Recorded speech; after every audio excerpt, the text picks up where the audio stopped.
Ding ding, round 2, we are here. Don't worry, we're just keeping you ready.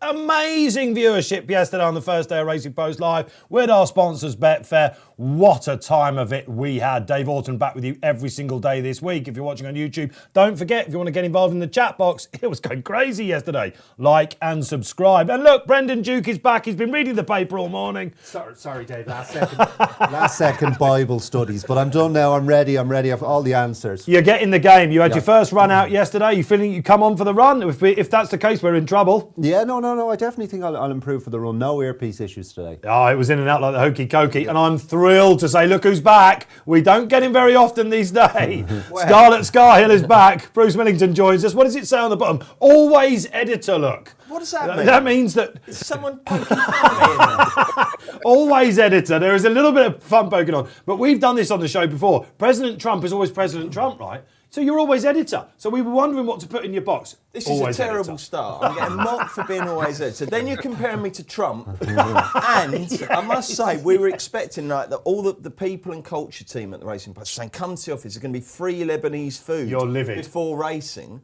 12:30, so I didn't refuel, and it didn't turn up. So I've had to dash down to the supermarket, stuff myself, because it's a long stint, this, isn't it? You usually have a toffee crisp or something. Yeah, I've not gone down that way, have you? No, this time? No. There's various bits down there. It's a thrill to have you back. Everyone will be loving. Get your questions in for Bruce. Get your questions in for Brendan. You're going to be pressing the buttons today for Betfair as usual. Yeah, I'm out. I've got a new person I'm a putter on for. It's normally Barry, but... Absolutely. And shall we beam into the biggest smile in racing in the Dublin office of Betfair? Alan Conway, what a day he had yesterday. Are we still coming down from the Corrick Rambler? Oh, there's the scarf. We are indeed, and scarf again, so don't break the habits of a lifetime. So, great first day yesterday. Bit miserable looking at the conditions at the moment, but we should have plenty of fun, hopefully a couple of winners as well. Yeah, Alan's playing for charity all along the way. Didn't he get a few quid yesterday as well and a few euros for you out there? And listen, safe gambling all the way. Dad's playing every single race. Are you seeing the bull big? Let us know. We're starting off with a proper hot pot. 1:30, of course, to Ballymore. So Gerhard, he will set the tone of the day for a lot of people out there. If you're going to follow one rule in racing, it's sod's law, isn't it? And if you're not with Sir Gerhard and it wins, all the others will lose. That's how people will be looking at it. And if you're taking him on and he gets taken on, all the Tiger Rolls, Shishkins are all going to go in, aren't they? Do you think? I don't think... Oh, right. Sorry. Yeah, we're healing. Sorry, Brendan. I threw to you then. Not at all. Now, Bruce, this is, again... That was a no-look pass. That was a hospital pass. Yeah, you'll get used to that. Now...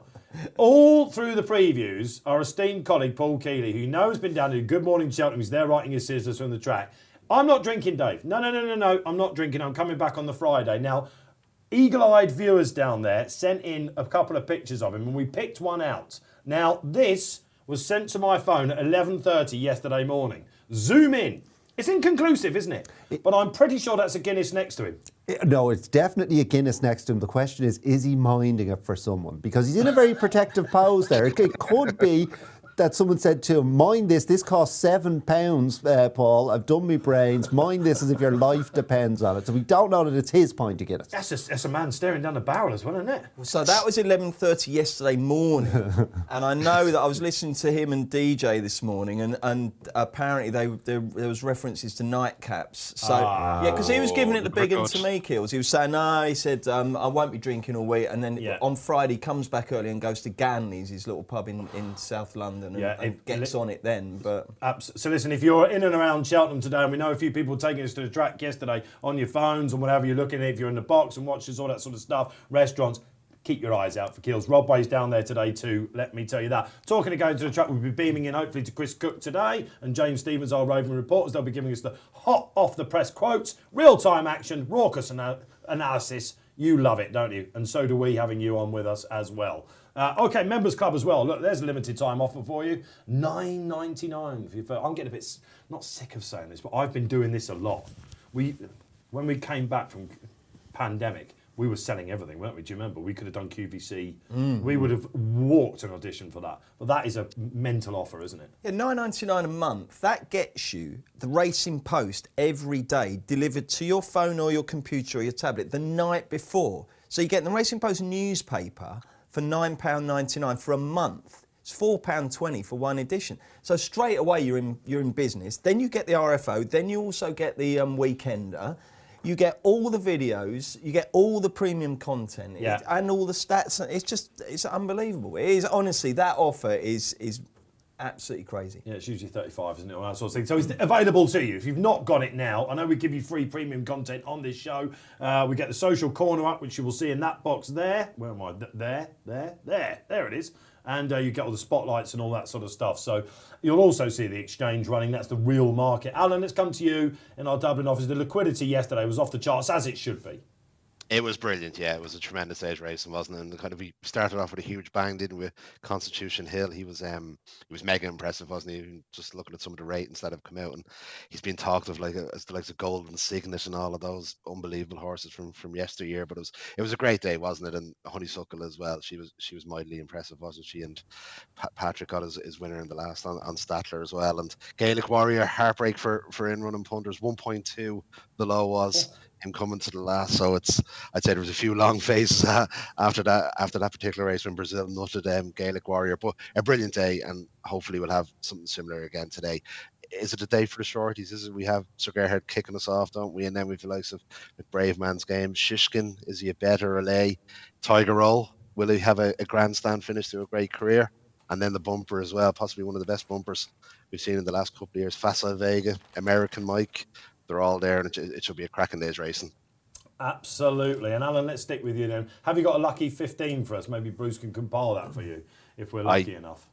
Do indeed. I'm actually going to stick with a few of the shorties now. I do like Sir Gerhard. Unfortunately for my anti-post pocket, he's running today instead of yesterday, so I'm going to stick with him. He wasn't as impressive as he was at Christmas at Leopardstown at the Dublin Racing Festival, but I think connections have kind of found a reasoning for that. So he's going to be my first selection. Hang on a sec. Whoa, Alan. I'm all right putting on Wynnum Place for Barry Orr. You're coming on here with lucky 15s. How do I do that? The show's revolutionised. Do I have to go onto the sportsbook, or am I all right on it? Can I do this on the exchange?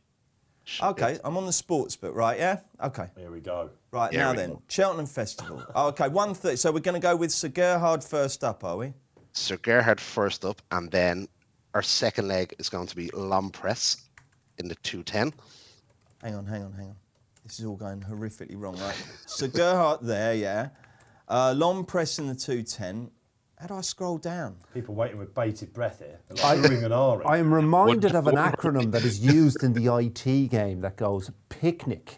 And it stands for problem in chair, not in computer. Yeah, well, that's exactly right. Oh. Unless you're only picking the front two in the market. I don't know how I can scroll down on. Oh no, I've got it. No, we carry on. Go on. So we've. What's the next one? Second, and then half tree. We're trying to throw Shishkin in to blow the rest of the champion chase field. Okay. Apart. And then our last leg will be Prengard in the cross country at 4:10. Okay. Hang on. Let's see if I can get down. Oh, there we go. Right, that's it. Right. So we've got the 4 selections in. Then we go lucky 15. Are we doing it win or each way, Adam? We will do a win. And how much for? We will do a £10. £10 lucky 15. There we go. Keeping it nice and simple, Alan. Absolutely. And listen, safe gambling's our MO here at Betfair, and the RP Live. If you don't want to play every single race, if you're not sure, the rain has come down, a word about that in a second. It's a good way to have a small outlay for a potentially big return. So and that gets you £20 less than $4,000 if that's successful. So the dream is alive. The dream is alive at the moment. You're back in the game. Do you feel like it's never been away now? Well, no, that stressed me out. That was advanced bet placing. We've called him always editor. We've given him a picture to look at. I'll tell you what, we've moved on. I'll tell you, it's great. Listen, it's great to have Bruce back. You're going to be doing some calling for us today? This is my one. Yeah, well, it's my one afternoon of just chilling out a little bit when you're in, Oh, do you have to do the commentaries? Well, of course I do. Oh, no G-Rod. Not a chance. Yeah, no, I mean, G-Rod doesn't maybe have to we'll get Brendan doing one. That would be good fun. Yeah, Brendan, you should have a go. I mean, I'm sure you'd be a brilliant caller because you've got one of the nicest voices I've ever heard. So yes, no. The only thing is, and I don't know how the commentators do this, I tend to get quite obsessed with the horses I've bet on. Yeah. Well, look, we can have a chat about that. I think some of them do, but then right, okay. If you ever hear Enzo on track, But listen, we've got loads of time in between the races today. Get your interactions in. You make the show out there. You tell us where we're going. But these are the best of the days, aren't they? And yesterday was, before we quickly, with 10 minutes to go and look at the Ballymore, yesterday was, Bruce, we've not heard from you about it. It's everything we hoped for and a bit more, wasn't it, as a spectacle? Well, first of all, regardless of what happened on the track, to see the stands packed with 68,000 people. I mean, are you kidding me? Yeah. 68,000 used to be Gold Cup Day crowd. You used to get 40 odd on day one on the Tuesday. 68,000 on the Tuesday. It was absolutely rammed. Everyone seemed to have a fantastic time. I had some mates who went down on a helicopter and they said they just had the best day. And it was the day that the Cheltenham Festival properly came back to life. Yeah. Because last year, and Ed Chamberlain referenced it a little bit on the telly, you know, Rachel Blackmore came back in on Honeysuckle to, you know, the sort of round of applause you get if you score a leg by at Lord's in the county championship.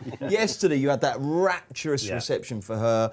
I thought Constitution Hill was the birth of a superstar. There was just so much excellent stuff going on. It was brilliant. And you remember last year as well, before we lift the social interaction out there, the one horse running today who deserves the cheer more than any other has got to be Tiger Roll, because he didn't get it last year, did he? No, I mean, he has had his cheers down Well, the he years, has. but you are right. We felt that, I think, last year when it was like, oh, this is awful. You know. He's got to win first, Dave. Well, he's got to win first. We will be getting your thoughts about that in due course. But Iron Smiler comes on. Bruce is box office. There you go. Back in the game. Less stress. What stress?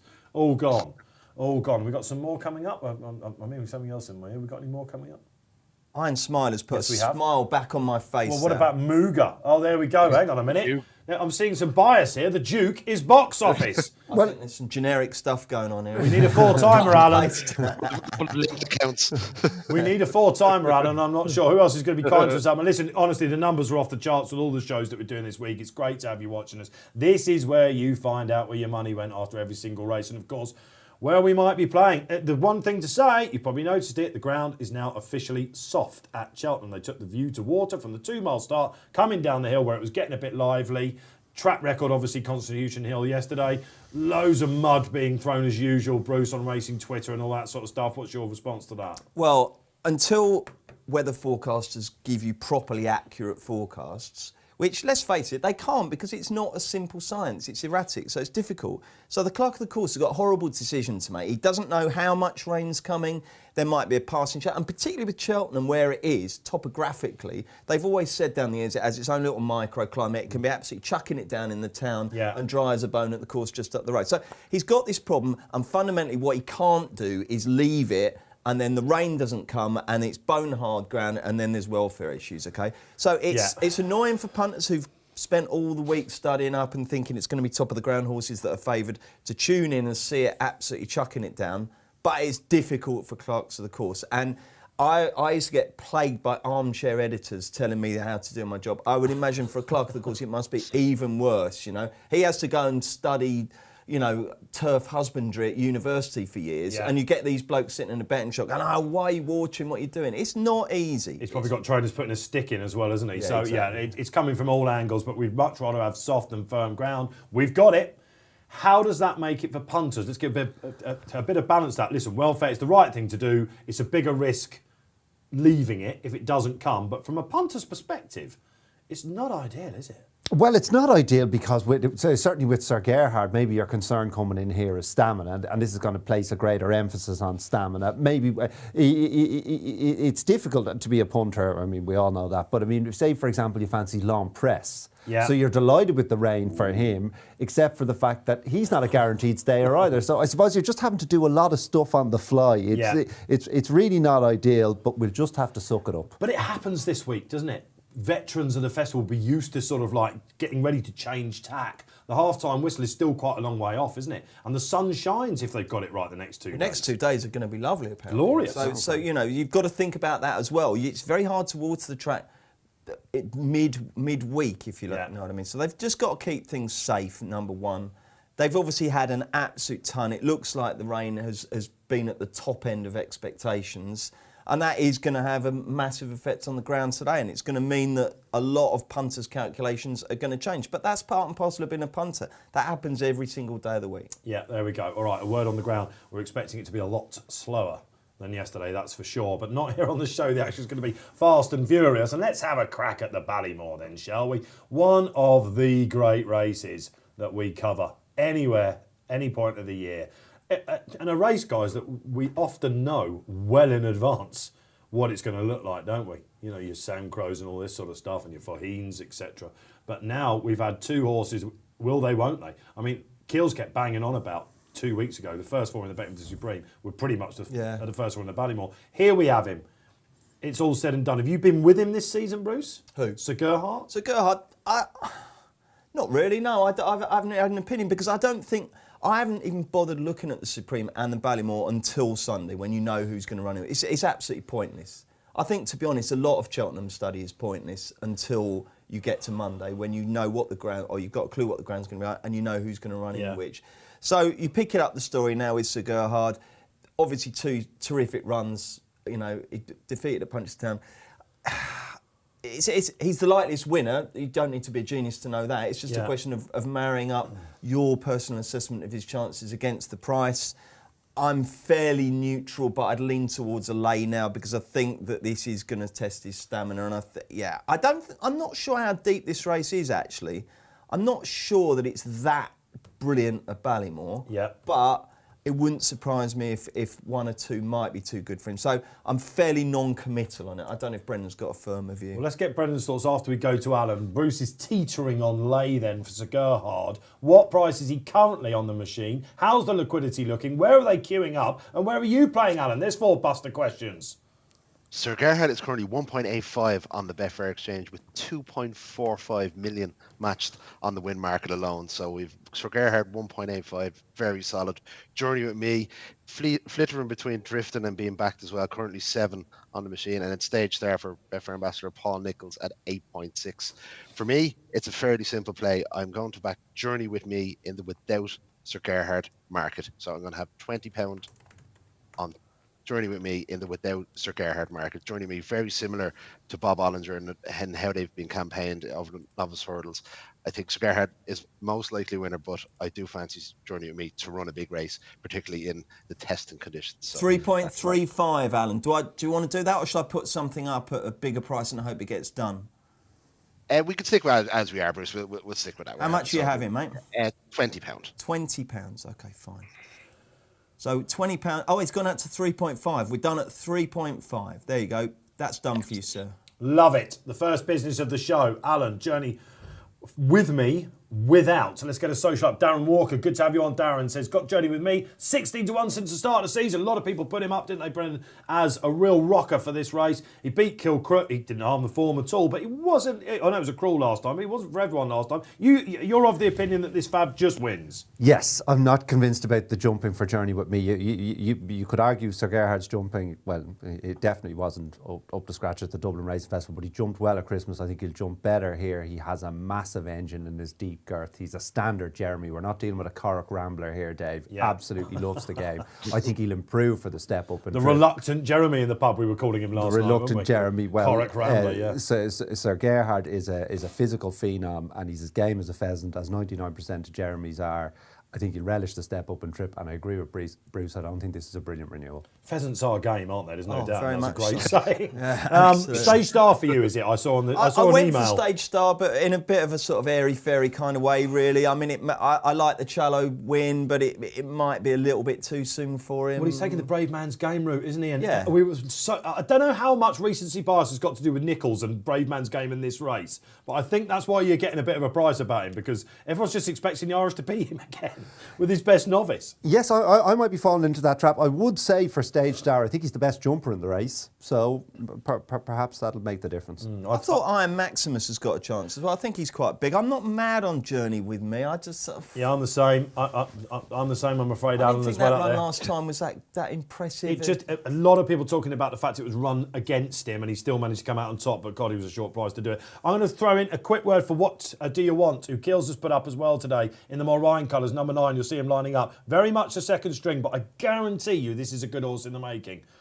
We spoke about this off air, didn't we? They backed him last time against Ginto. 2 out. I was very confident. He found nothing. I think if they'd have got another run into him, he'd be running in the Martin Pipe on Friday, which is a slight reservation. They're rolling the dice. Obviously, Sean Mulrine sponsors this race as well with the Ballymore. Yes, no, I'd say that's the reason he's here. But he looks more relaxed here. They're happy to go and make the run. Off we go then. We got the roar. Yeah, Hey! we're off on the first down. I'm glad you got your goggles on, Skyle, because it's tough to see. I need him. Yeah, that's exactly right. It's very, very murky. Not like the gorgeous skies from yesterday. They are over the first 2 miles and 5 furlongs is the trip. Not too much mud being thrown up. I would imagine that the rain is not going to take full effect yet, but if it carries on like this, then conditions, once we get towards the end of the afternoon, are going to be extremely testing. Anyway, it's What Do You Want? Matt cutting out the early running with Hemlock, one of the outsiders.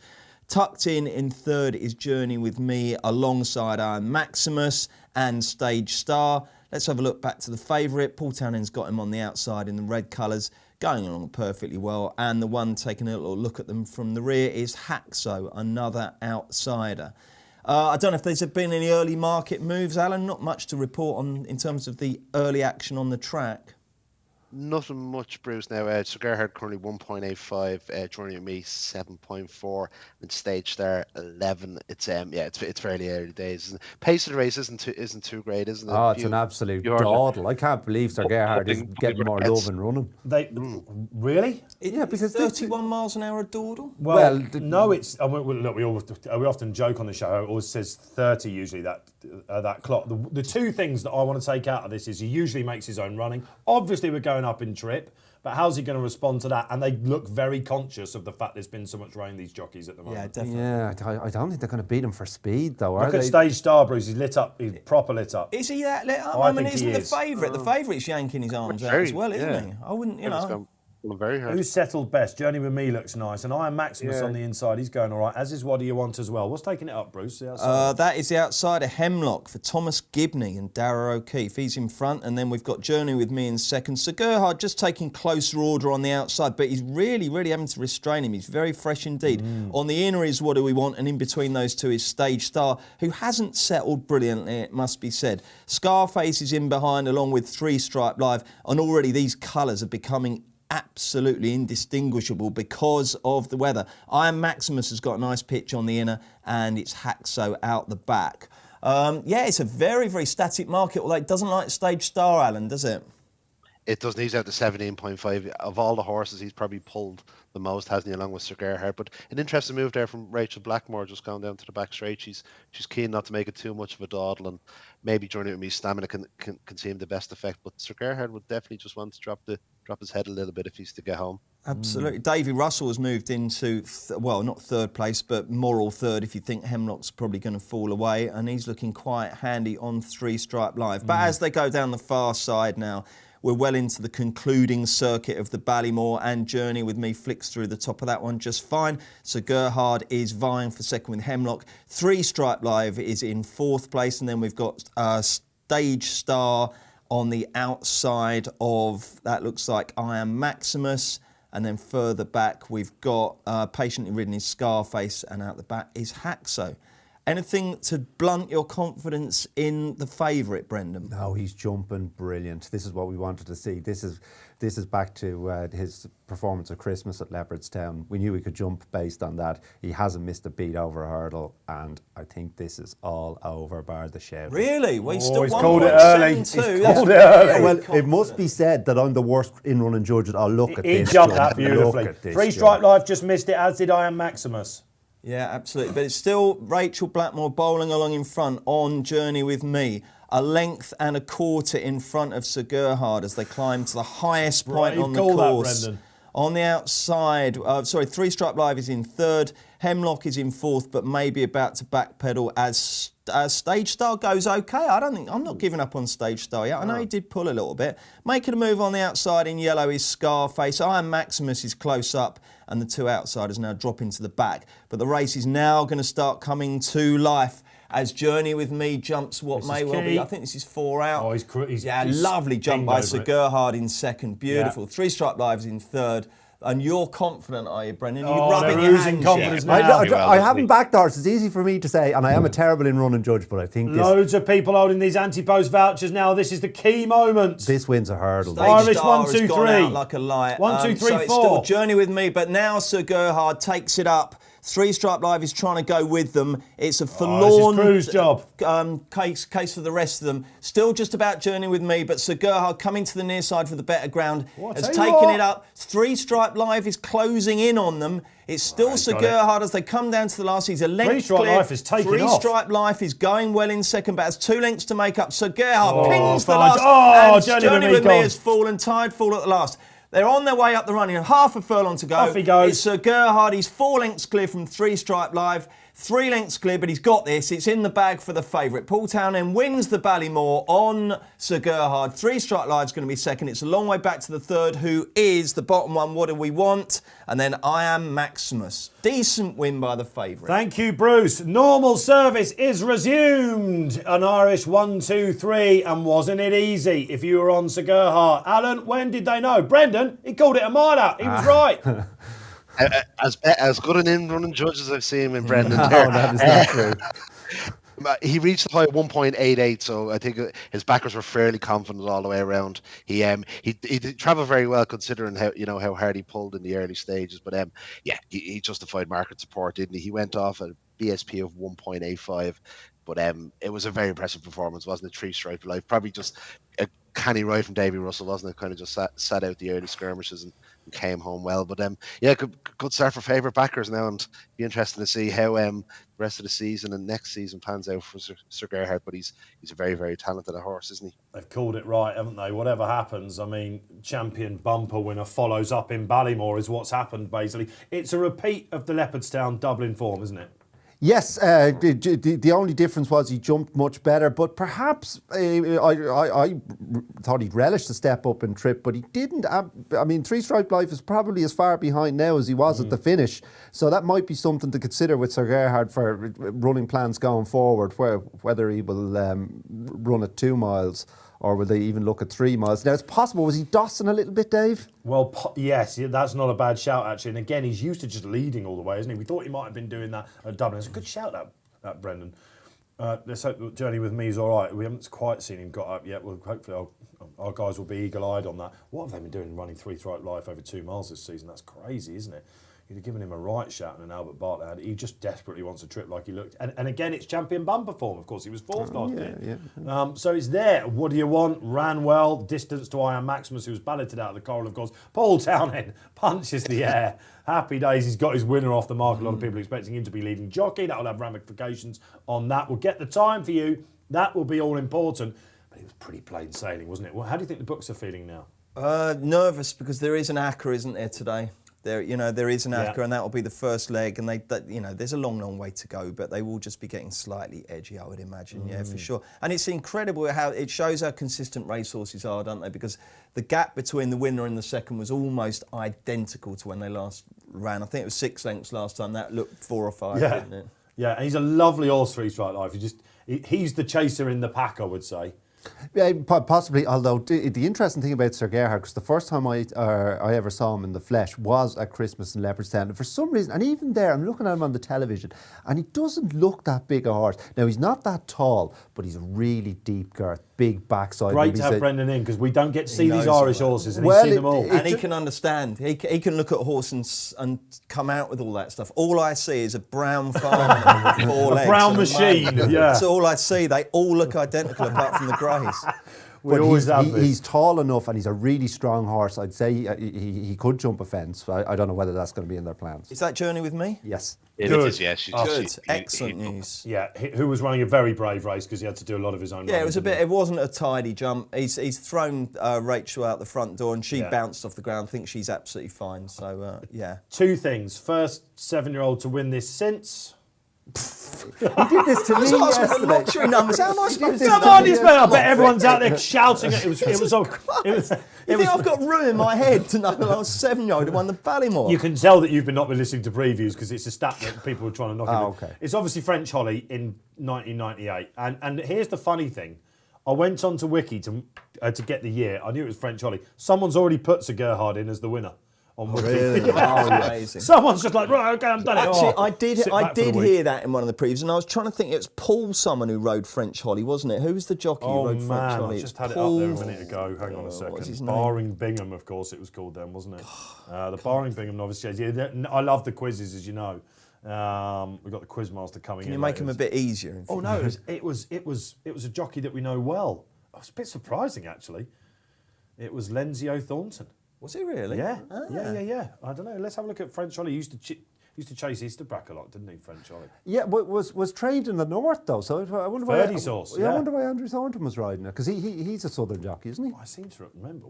Yeah, West Country. Yeah. Oh, West Country. Okay. Yeah. Okay. Anyway, French Ollie. Who did used to ride him? Oh, it was Andrew Thornton who used to ride him a lot. God, I thought it was Paul Thingamajig. I can't. Philip Fenton used to ride him as well. Richard Hughes had a spin on him. Did he really? Yeah, absolutely. So listen, we are up and running here. Thrilled to be back with you on this Wednesday. Wet Wednesday. You can call it that. Just watching Rachel Blackmore coming in, bit of a face of thunder as you might imagine. But Paul Townend and Willie Mullins off the mark on day one. Normal service, will it be resumed? We've got an absolute belter coming up, the next race. My goodness gracious me. The Brown Advisory, the old RSA, call it what you want. This is going to be a thrill and spill, isn't it? Yes, I mean, I'm just looking down here. I can give 1, 2, 3, 4, 5, 6, 7 horses legitimate chances. Yet, when I asked you for a nap when we came into the building today... I know, it's tough, isn't it? I don't know, it's just because I've been looking at Brave Man's Game at 2-1 going, oh, it's a little bit short in such a competitive race, and now you're suddenly getting 11-4. Yeah. But I'm a sucker for a good jumper, Dave, and this horse should be in Hickstead, really, not in Cheltenham. I mean, there'll hardly be a better jumper all week. I'll tell you what, never He's mind marvellous. 11-4, you look on the exchange. Hang on, Alan. He is drifting like the proverbial barge, 4.4 currently. Okay. And Lompress 4.5. So I can imagine Lompress, if the money continues, he'll go off favourite. But yeah, not a lot of love for Brave Man's Game at the moment. Alan, let's just before we move on from the Ballymore, we'll be coming back to it, of course, throughout, guys. Don't worry about that. Like we did with Constitution Hill yesterday, throughout the show, get your questions in. Where do you think he'll go, etc. I assume we're going to see a quote for the Arkle coming, are we? We will indeed. Our traders are currently beavering away to find us one. So Right. as soon as we have them, we'll let the viewers know. Lovely. Okay, great stuff. We're rocking and rolling then. Who had Sir Gerhard out there? Who had the Irish 1, 2, 3? Do you think Brave Man's is drifting because it's all of a sudden, right, normal service resumed? No, I'm not entirely sure what Brave Man's Game wants ground-wise. I mean, has he shown a marked preference, one or t'other? Well, Nichols has actually said in the paper this morning he doesn't want too much rain. I was lucky enough to go down to spend a bit of time with them at Ditchy last week, and he's won on all sorts of ground. I wouldn't be that worried about it. I think when your biggest, or maybe even your two biggest rivals in the market are not cast iron stayers, if anything, you wouldn't be minding it. Well, I wouldn't mind it. There does seem to be a bit of a theory that he may not be the strongest stayer in the world. Like that, people say, oh, he didn't get up the hill last year, but he didn't go up the hill against Bob Ollinger. That annoys Paul when he hears that. I can understand that because People have been was saying how much has he got left at the end, and I sort of questioned him on that, and he went, he started getting a bit. You've got to be careful. Yeah, Well, he was very strong at the line in Kempton, and people underestimate how stiff Kempton is. It's not a stiff track, but because of that, they tend to go really hard, and they went at a strong pace in that race, and he galloped away. All the usual rubbish about 2.5 milers winning King George's that you hear every year. It just never happens, does it? You've got to be absolutely strong. All right, okay, shall we start moving on then? Get your interaction in, plenty of time. What time are we off? 2:10, loads and loads of time. We'll get you the time of the first, that will be important, but we want to hear from you out there. Let's start building it. Are you at the track? Let us know. Get involved. Myself, Dave Orton, Brendan Duke with us for another day. We're lucky enough to have Bruce Millington and Alan Conway along the way. Alan, what is the play in the Brown Advisory? Let's do this. We are going to go with Venetia in the mud as one of the old racing cliches, with Lompress to win the Brown Advisory at 2.10. He's currently 4.5, but as we were discussing, Brave Man's Game is very weak. That's the noticeable play in the market now. Just over 1 million matched on the win market, but Brave Man's Game currently 4.4, and I can imagine that'll just get bigger up to race time. Lompress currently 4.5. Capodanno trading at 8.0 with a high senior who I thought was a little bit big as well at 9.2, but I'm going to stick with Lompress and Charlie Deutsch. I'm going to have £20 win on Lompress in the 2.10 at Cheltenham. What's the charity this week, gents? Well, we're still actually, believe it or not, we put it out there to Barrett at the weekend. He said to everyone on social, he wanted it to be something horse racing. I thought maybe Wellchild might be the shout, something like that, but we did that last year. We actually haven't picked one, believe it or not. We thought we'd pick one this week, so now's a good time to do it. You're giving me a look there. I think we should just pick one, shouldn't we? Really? Yeah, of course we should. Yeah. Have you got any charities that you that spring to mind, Brendan? I mean, I generally just send something to the injured jockeys. Let's do the injured jockeys then. Okay. That's it, Yeah. done. All right. Finally, March is nailed. Alan Conway is leading the way for that, let me tell you. So this is going to the Injured Jockeys Fund. Okay, great stuff. Right, all right. So this has been one of the curveballs of the festival for me, Long Press. I just didn't see it. And people, I know Tom Seagull was saying right from quite some way back, wasn't it? This will go, I think, for the 3 miler. And then all of a sudden his disciples, and he has been having a great winter, they all jumped on. I know punters that, like everyone that adores Tom. Tom said this, I'm on it. And I didn't see it. And then I did our preview with him a couple of Sundays ago, and he said, well, I've just spoken to Venetia last night. It's going to run. Hang on a minute. What is going on? Well, it was because of the ground. Mm-hmm. They were worried about a deluge. Okay. Hang on a minute. What's she going to be feeling like now? Venetia in the mud, says Alan, but this guy's never been over the trip. Yeah, exactly. We've got to be slightly careful to detach him from that particular kind of, not lazy cliche, because, down the years, her horses have definitely shown an overall preference. But we mustn't fall into a trap of thinking everything trained by Venetia needs it hot deep, because that's not necessarily the case. And he also, unusually for a Venetia horse, does have stamina questions to answer, doesn't he? So I like him, and I think he's my selection here. He is my selection here, but we mustn't just think, oh, great, because it's muddy and it's 3 miles, that's going to suit him. You talk about Paul saying, getting a bit uppity about people talking about Braveman's Game at the end of his races. She gets mad about that, doesn't she? I'm not surprised. She does. She does. Yeah. And if you actually look at his profile, 3 of his wins have come on good to soft. I wouldn't be too worried about it as well. The Dipper each year seems to be a strong festival pointer. More and more Champ won it, of course. You keep finding the winners out of it. If I just have a look at the form of that race, 2 runs back before he went to Sandown, and I press on the since button, I'm using Race 4 Interactive basically. The Glancing Queen, fancied by many for the plate tomorrow, for Alan King, 2022 festival winning trainer. Fantastic Ass, who obviously came out and won at Lingfield after that. Mm-hmm. He didn't run too badly. He ran okay yesterday, Oscar Elite ran a blinder. Yeah, he did, yeah. Whether that was the same Oscar Elite, I don't know. Come on, Teddy Place. It's rock solid form. Miller's Bank, obviously, in that as well. So, look, talent-wise, of course, and a lot of people think he's better going this way as well. But I don't know. Until the rain came, I was driving in this morning and I was expecting to see something impressive from Braveman's Game. I just got the vibe from Constitution. I was like, I cannot wait to see Braveman's Game. I think if he jumps that third last on the bridle as I expect him to, they're going to be all sorts of trouble. The tactics will be fascinating here, won't they? Because he thinks he's better with a lead, like he showed at Kempton, but he's very happy with him from the front as well. This is Paul Nicholls. What did you think, Brennan, of the form when he's beaten Pat's Fancy? I know giving him a stack of weight, not beating him that far, and Pat's Fancy didn't run very well yesterday. And, is there any concern with any of that kind of whole... Well, I think... form, or are you more interested in the Ahoy Senior? I'm more interested in the Ahoy Senior because I'm always conscious that horses of greater ability can concede stacks of weight. I don't give them a huge amount of credit for that because the nature of handicap, and a 160 horse will always be a 140 horse, even if it has to give it 20 pounds, in my opinion. But I was very impressed with the Ahoy Senior form. Ahoy Senior can make mistakes now, but Braveman's Game put his jumping under pressure because that's what Braveman's Game does. And I really rate that Ballymore form from last year. I don't think there was any shame in finishing that far behind Bob Ollinger because Bob Ollinger's a machine. So I'm still got to go, haven't we?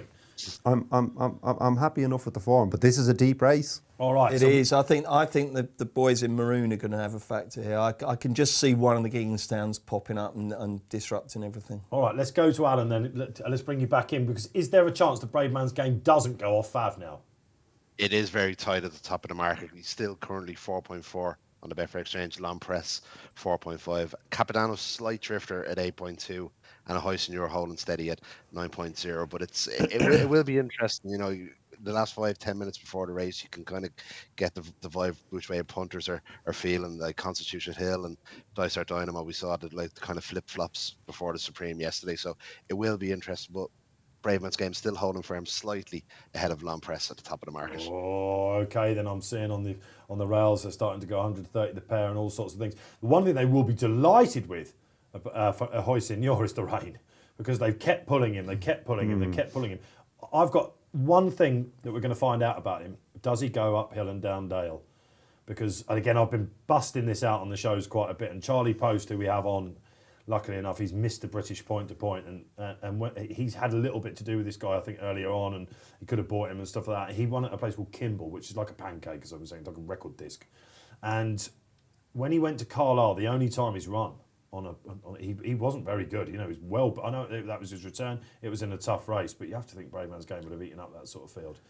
It will be interesting to see, of all the horses running this week, how he takes to it. And a lot of people, and this is in the back of the Paul Nicholls' mind, does Brave Man's Game really go?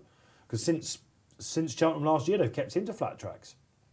Again, I think that was just a perfectly acceptable run not a perfectly acceptable run. It was a right good effort in the Ballymore last year. He sort of spent a lot of energy trying to make it, didn't he? If you remember, what was the horse of Nicky Martin's horse that we haven't seen since Bergillis? Is that right?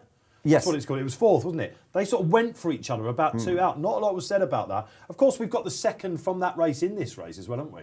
A Gaillard Dumanel, who to me just doesn't look a chaser at all. Yeah, he doesn't seem to have taken to it. I mean, I wouldn't totally dismiss him, but he would be the 7th of the 7 credible challengers I can see. So, yeah, but I'd be surprised. I can't have him, and I can't have Capodanno.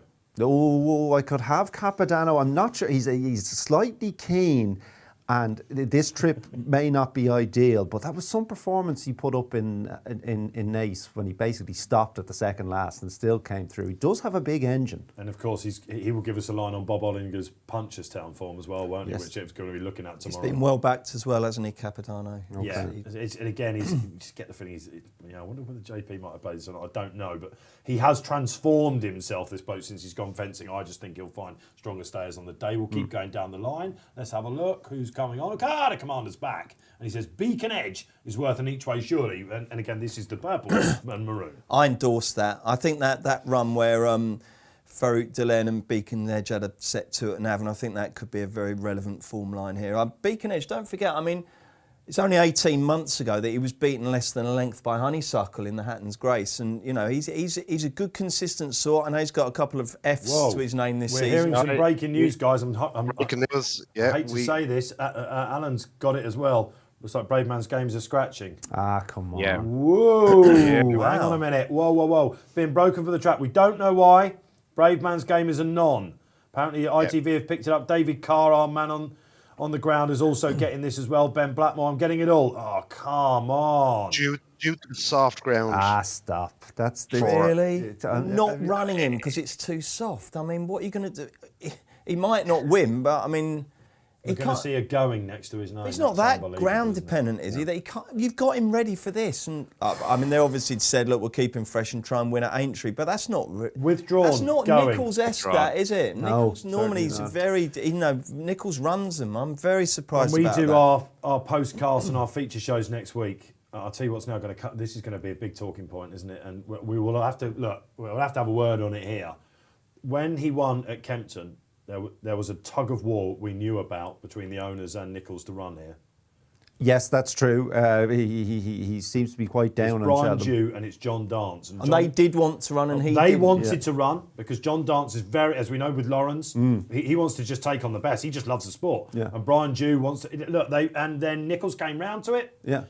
He ran him at Newbury to give him another run, and I don't know. I don't get it. I don't really get it. Because John and Brian are there. What have John and Brian got to say about this? Well, we're here. We've got the box. We've got the family over. Just run the horse. Yeah, it's not going he's won on soft. He's run okay. I don't get it. on I don't soft. get it. And he's up He's against never struck rivals. me as a ground-dependent horse. Yes. Do they think this is going to be like the 4 miler then? It's going to be an utter slog. Nicholls did say, Paul did say this morning, I don't want too much rain, but we didn't think it was going to be happen this. I mean, this is absolute madness, isn't it? Well, it's very disappointing. I know Cheltenham isn't the be-all and end-all, and Nicholls has made a point of that in the build-up to it, but it's still the most significant He can't meeting be thinking too in the much about calendar. the King George yet. No, sure. No. It'll be Aintree, won't And it? it's sad, isn't it? Because I really have been lit up by the way that Brave Man's Game has carried this season before him. Running in a handicap, winning at Kempton, coming out of Newton Abbot in October. It's been a brilliant journey, isn't it? It really has. Absolutely. And he has just looked mustard. Alan, what can you just talk us through what the implications are on the Betfair market here? Tell us what happens there, because obviously Braveman's Game is still quoted. It's one of those situations which isn't perfect for an exchange mechanism. But what's the situation here? Why is he still quoted? Exactly, because I'd imagine the guys upstairs haven't got official confirmation that he's out. So we get BHA kind of notifications to say horse A is now a non-runner due to certain conditions or going or injury or whatever. So unless we get the official confirmation, and Fury Road is out as well. Yeah, Fury Road is out due to the going as well. He likes the sound surface. So we've gone the other way. We're worried about non-runners for the quick ground. And all of a sudden, it takes a winter shower. Yeah, I know.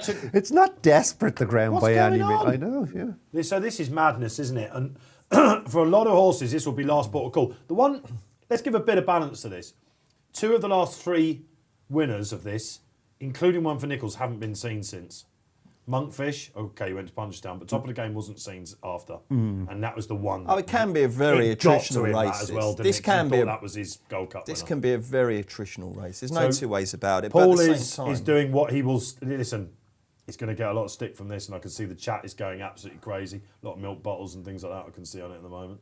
But this is very unlike Paul to do this.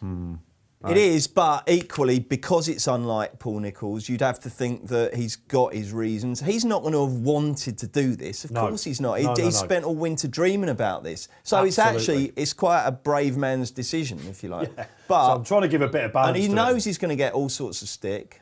My inclination, I think yours is, Brennan, is, oh, come on, just run him. If the going's not suiting him and he runs down the field, so be it. But he'll come back from it. You're not going to beat him up to finish 7th, are you? No. If he doesn't like it.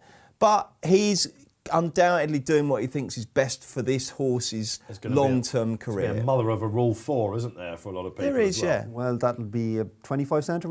Had he gone 3? Did you say he gone 130, Bruce? I think he was on the edging fixed that way, odds, he was either side of. It was probably just slightly under 4-1, wasn't he?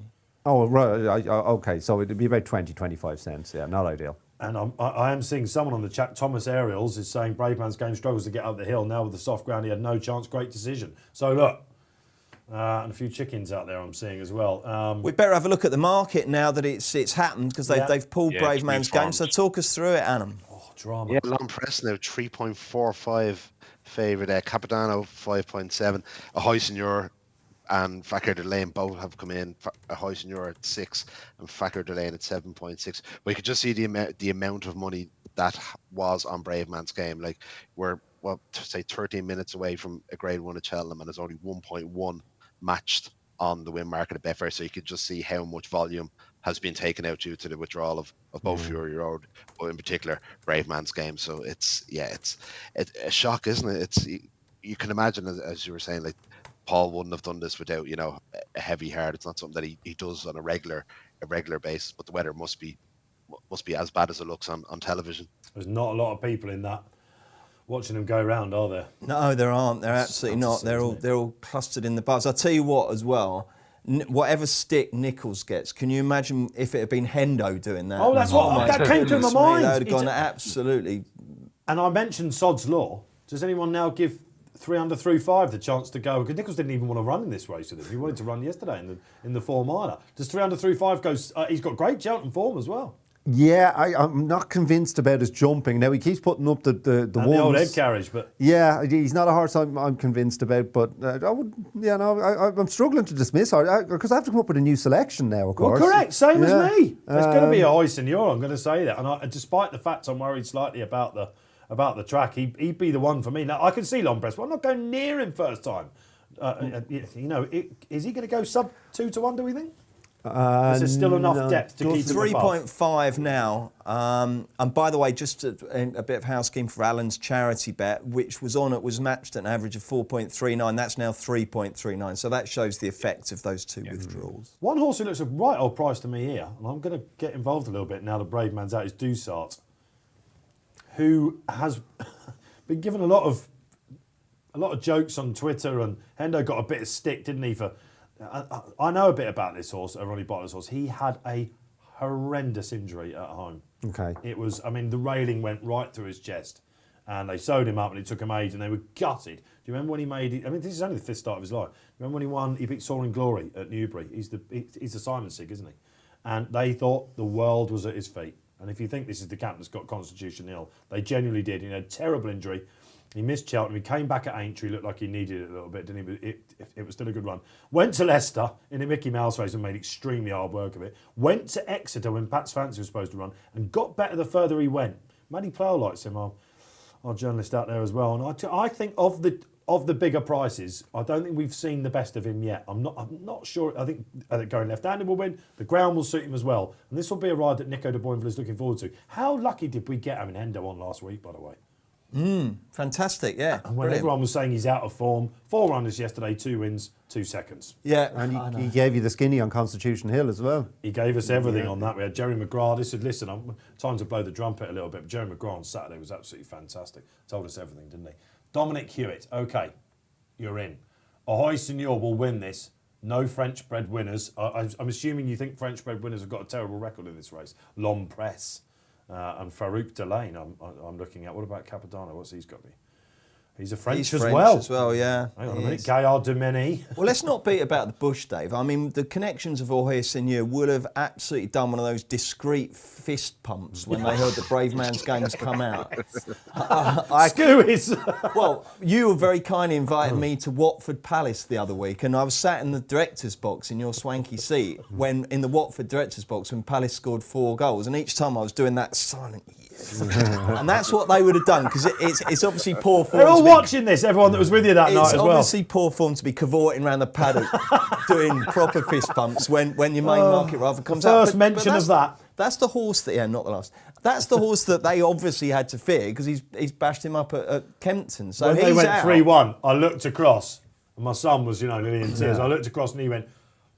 I was very well behaved. You really were. You really were. Jersey, no, I wasn't. No. You'll be invited just back the blue anytime. and red face paint. Tough times. Anyway, all right. The first mention of Watford Palace, great. And Ahoy Senor, he's got to go off second fav, hasn't he? He is now. He's been backed, Alan, isn't he? Okay. He is indeed, yeah. He's the one for money, now 5.6 on the Betfair Exchange. L'Homme Presse, clear fav, 3.45. Capodanno on the slide, 6.4. Facker Delane holding steady at 7.4, but definitely the punters are definitely coming for Ahoy Senor and might end up challenging L'Homme Presse for favouritism if it continues this way. But 1.4 now million matched on the Betfair Exchange. So punters are getting back stuck in, and Ahoy Senor is the horse that they all want to be with. Wow, the drama of Cheltenham, isn't it? This has just suddenly become a different race, hasn't it? 2 of the fancy. I mean, I backed Fury Road anti-post about 8-1. It was also straightforward for you yesterday, wasn't it? It was also easy. I never thought this was an easy race, but at least I'd finally. No, what I mean, the show is it all went pretty much as you were expecting it to a certain extent. Oh, didn't the it? show, yeah, You didn't yeah, see yeah. this happening, did you? We got all the social media people. These will be going out on Twitter. It'll be going all around the track. Everyone will be watching your reaction now. Do you see what I mean? We don't know what's coming each day, do we? The rain wrinkle, yeah, no doubt about it. The rain wrinkle has thrown me. But it's still, I suppose the good news is there's 2 non-runners. It's still a highly competitive renewal. Yeah. I'm very sorry that Brave Man's Game isn't running because he's just a joy to watch the way he jumps fences. But it is sad, yeah. I have managed to come up with an alternate. Here we are. Excellent.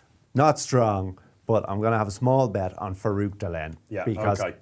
he was getting £7 off Beacon Edge in Navan, and Beacon Edge should turn the form around at the weights, but Farouk made a couple of significant blunders in that race. He jumped well in Nace the time before, went chasing home what I think is the coming force in staying chasing. Talk to us about this. You were all over Statler yesterday, weren't you? In the well, yeah, I fancied him. I had a few quid in him. Nothing hectic now, but I just think he's. I didn't expect. Do you think he's Galvin Mark II? I think he's a better jumper than Galvin. I think he's classier than Galvin. A lot of people wonder whether Galvin's classy enough for the Gold Cup. Yeah, I'm not sure. I think Statler is an out-and-out stayer as well in that mode, but that's not the worst thing in the world for a Gold Cup, Dave. It's a savage test. 3 mile, 2.5 furlongs.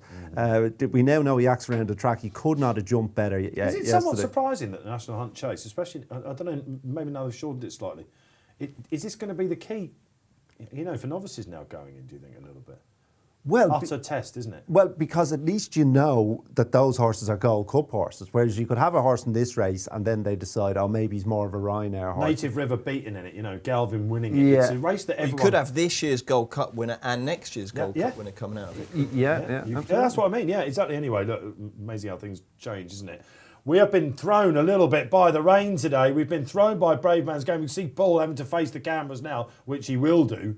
No doubt he'd be saying he's doing the right thing for the horse and all that sort of stuff. Listen, let us know what you make of that.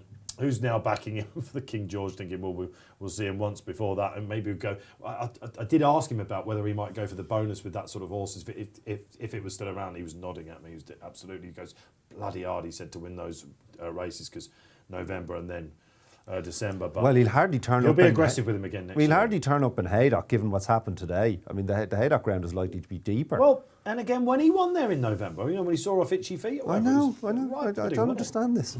Molasses, you called it yesterday, didn't you, on Willie Mullins? I haven't had molasses. Yeah, well, I mean, Willie Mullins horses have no problem with heavy ground or soft ground as it is today, because it's a kinder surface than the one they're used to working on. A 4-1 on-shot won this last year in Monkfish. This is historically, in the last 10 years, no horse bigger than 8-1.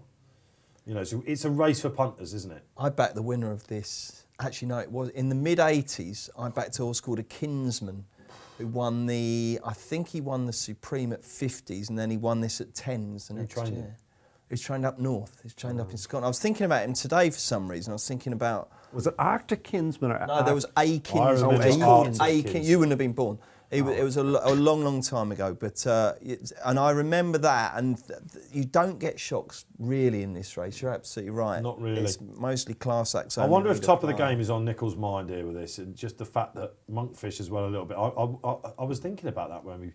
With Gaillard, Gallopin, as well. I got a feeling it scarred Willie a little bit as well. The other thing that makes this a really difficult decision for Nichols, this isn't 2009. He doesn't come here with a stack of chances, does he? He doesn't come here with a million potential winners. He could be looking at a naught again, couldn't he? It could, and to that end, it shows that he's desperate to do what's right for the horse. It's really disappointing, but.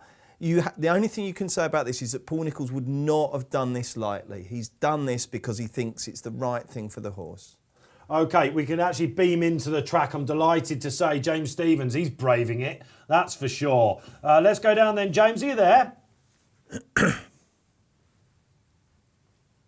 We can see the great man. I'll give him James, are you there? Oh, look at him.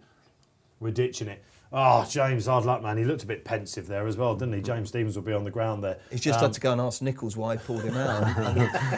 The editor editor would have said, live, tell or him it's he's a disgrace. It's an absolute joke. Yeah. OK, shame. A few gremlins down there. If you think Wi-Fi was bad the first day, imagine what it's like with some rain.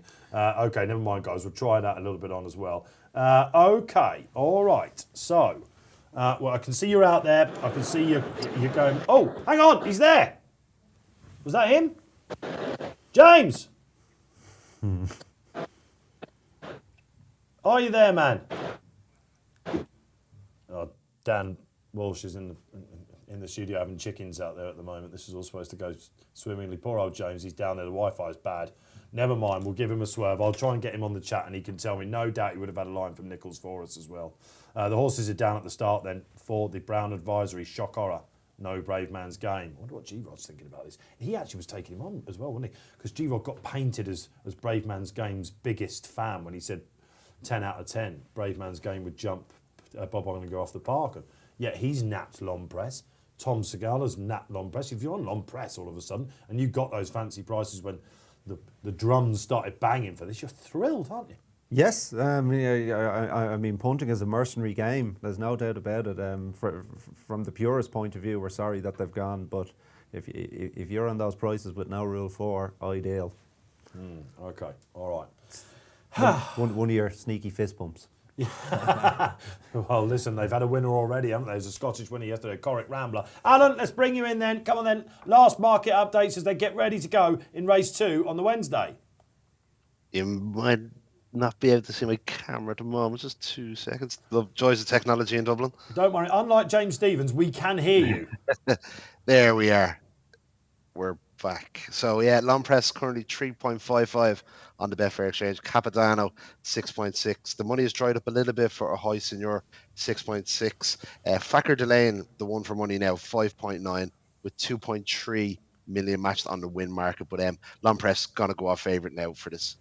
Thank you very much. Farrokh Delane, second favourite. You wouldn't have thought that this morning, would What? you? I only backed him. Yeah.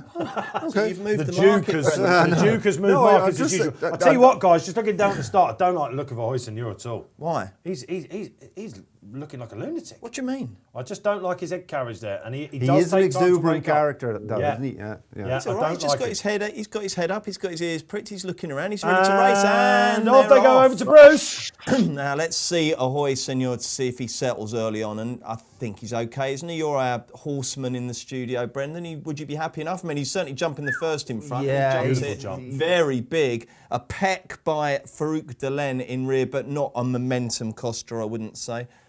Are you happy enough, really, or is he too free? Well, he is a little bit exuberant, but as Dave mentioned, those horses with those head carriages, it tends to exaggerate it. So he's probably okay, but it does make it difficult for the jockey. This is, I think, half the reason why he makes mistakes. He's a hard horse to pick a stride on. And he's jumping out to the right over the first, so he doesn't want to be doing that because it's going to be a long race. And if you are positioned behind him, which all the other jockeys are, you're going to have to bear that in mind because when one jumps out to the right, they tend to all follow, do so, don't they? Yeah, they're like swans. The one thing he has done in his race, though, Bruce, is he does get a lot better after like the third fence. He's fenced 3 is Ahoy Senor. The interesting thing here to my eye is that long press, they're not worried about the stamina whatsoever. No, let's take you through what's happening. If you haven't got pictures, Ahoy Senor is a length clear of Long Press, and then 3 under through 5 is 2 lengths back. And then there's about a 5-length gap back to Dicer and Farouk Delen and Beacon Edge, who settled nicely, and in the yellow Gaillard de Ménil. And then we've got Capodanno in the JP McManus colours, and out the back is the Market Outsider Streets of Doyen.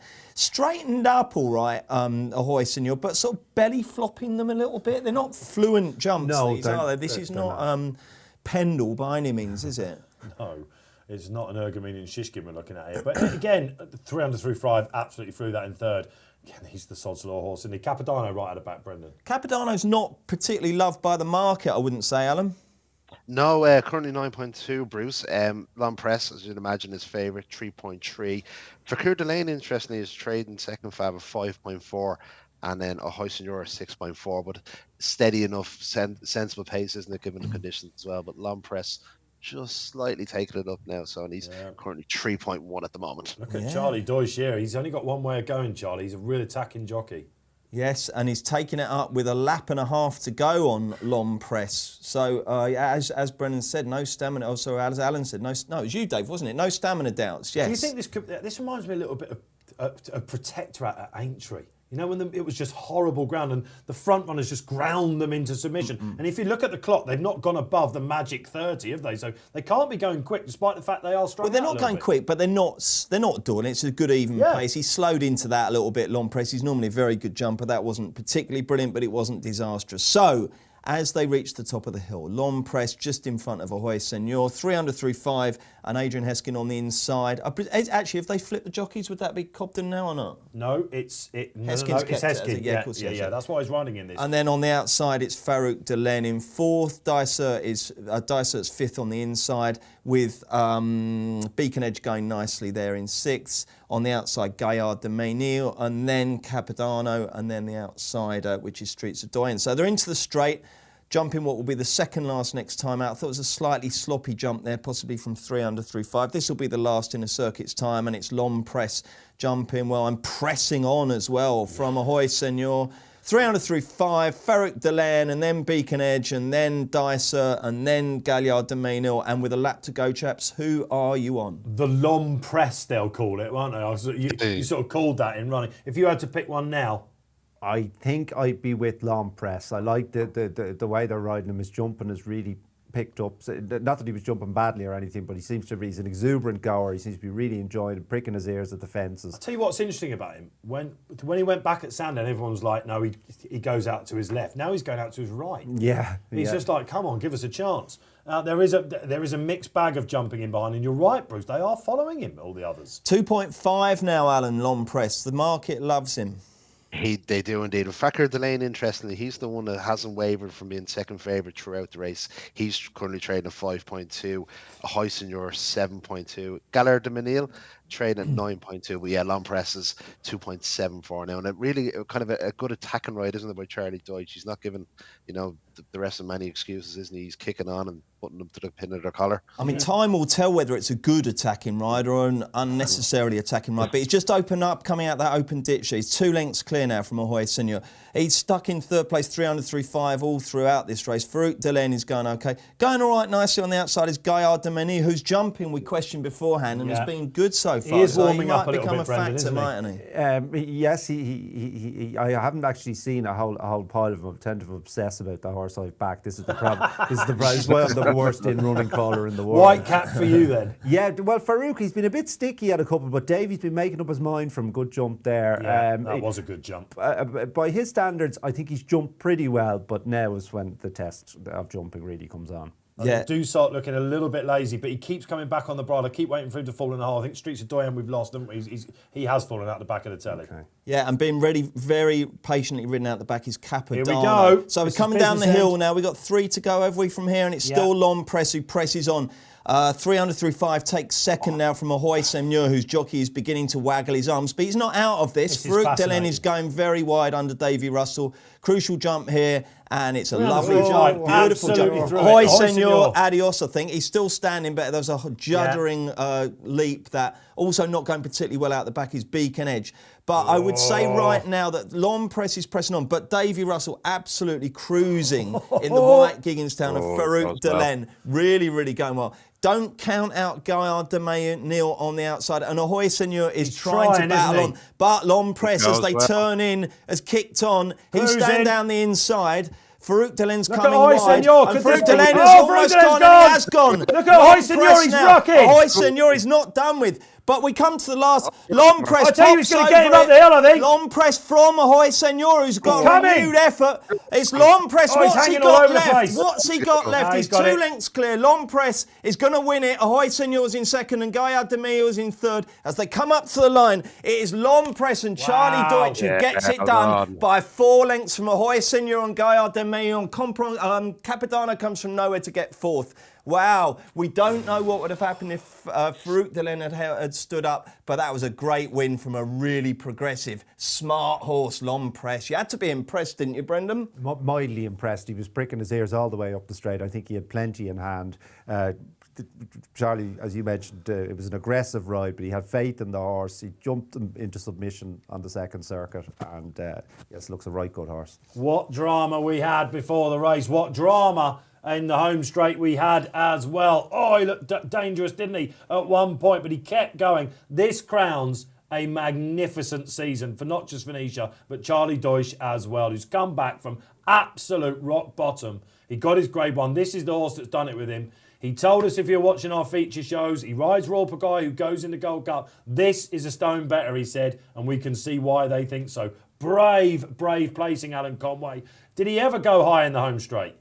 4.2 was the highest that he hit on the Betfair Exchange, but yeah, it would have been interesting if Farouk Delaine and Davy Russell had kept the partnership intact. But as you said, brilliant for Charlie and Venetia and the horse. It was a really bold ride, wasn't it? He didn't worry about what was behind him, just rode his horse, his own race, and it was a great victory. And he stayed on very well. And sky's the limit for him now, isn't it? It'd be interesting to see where he finishes off his novice campaign, and could it possibly Gold Cup this time next year? It'd be brilliant. I think that, wouldn't it?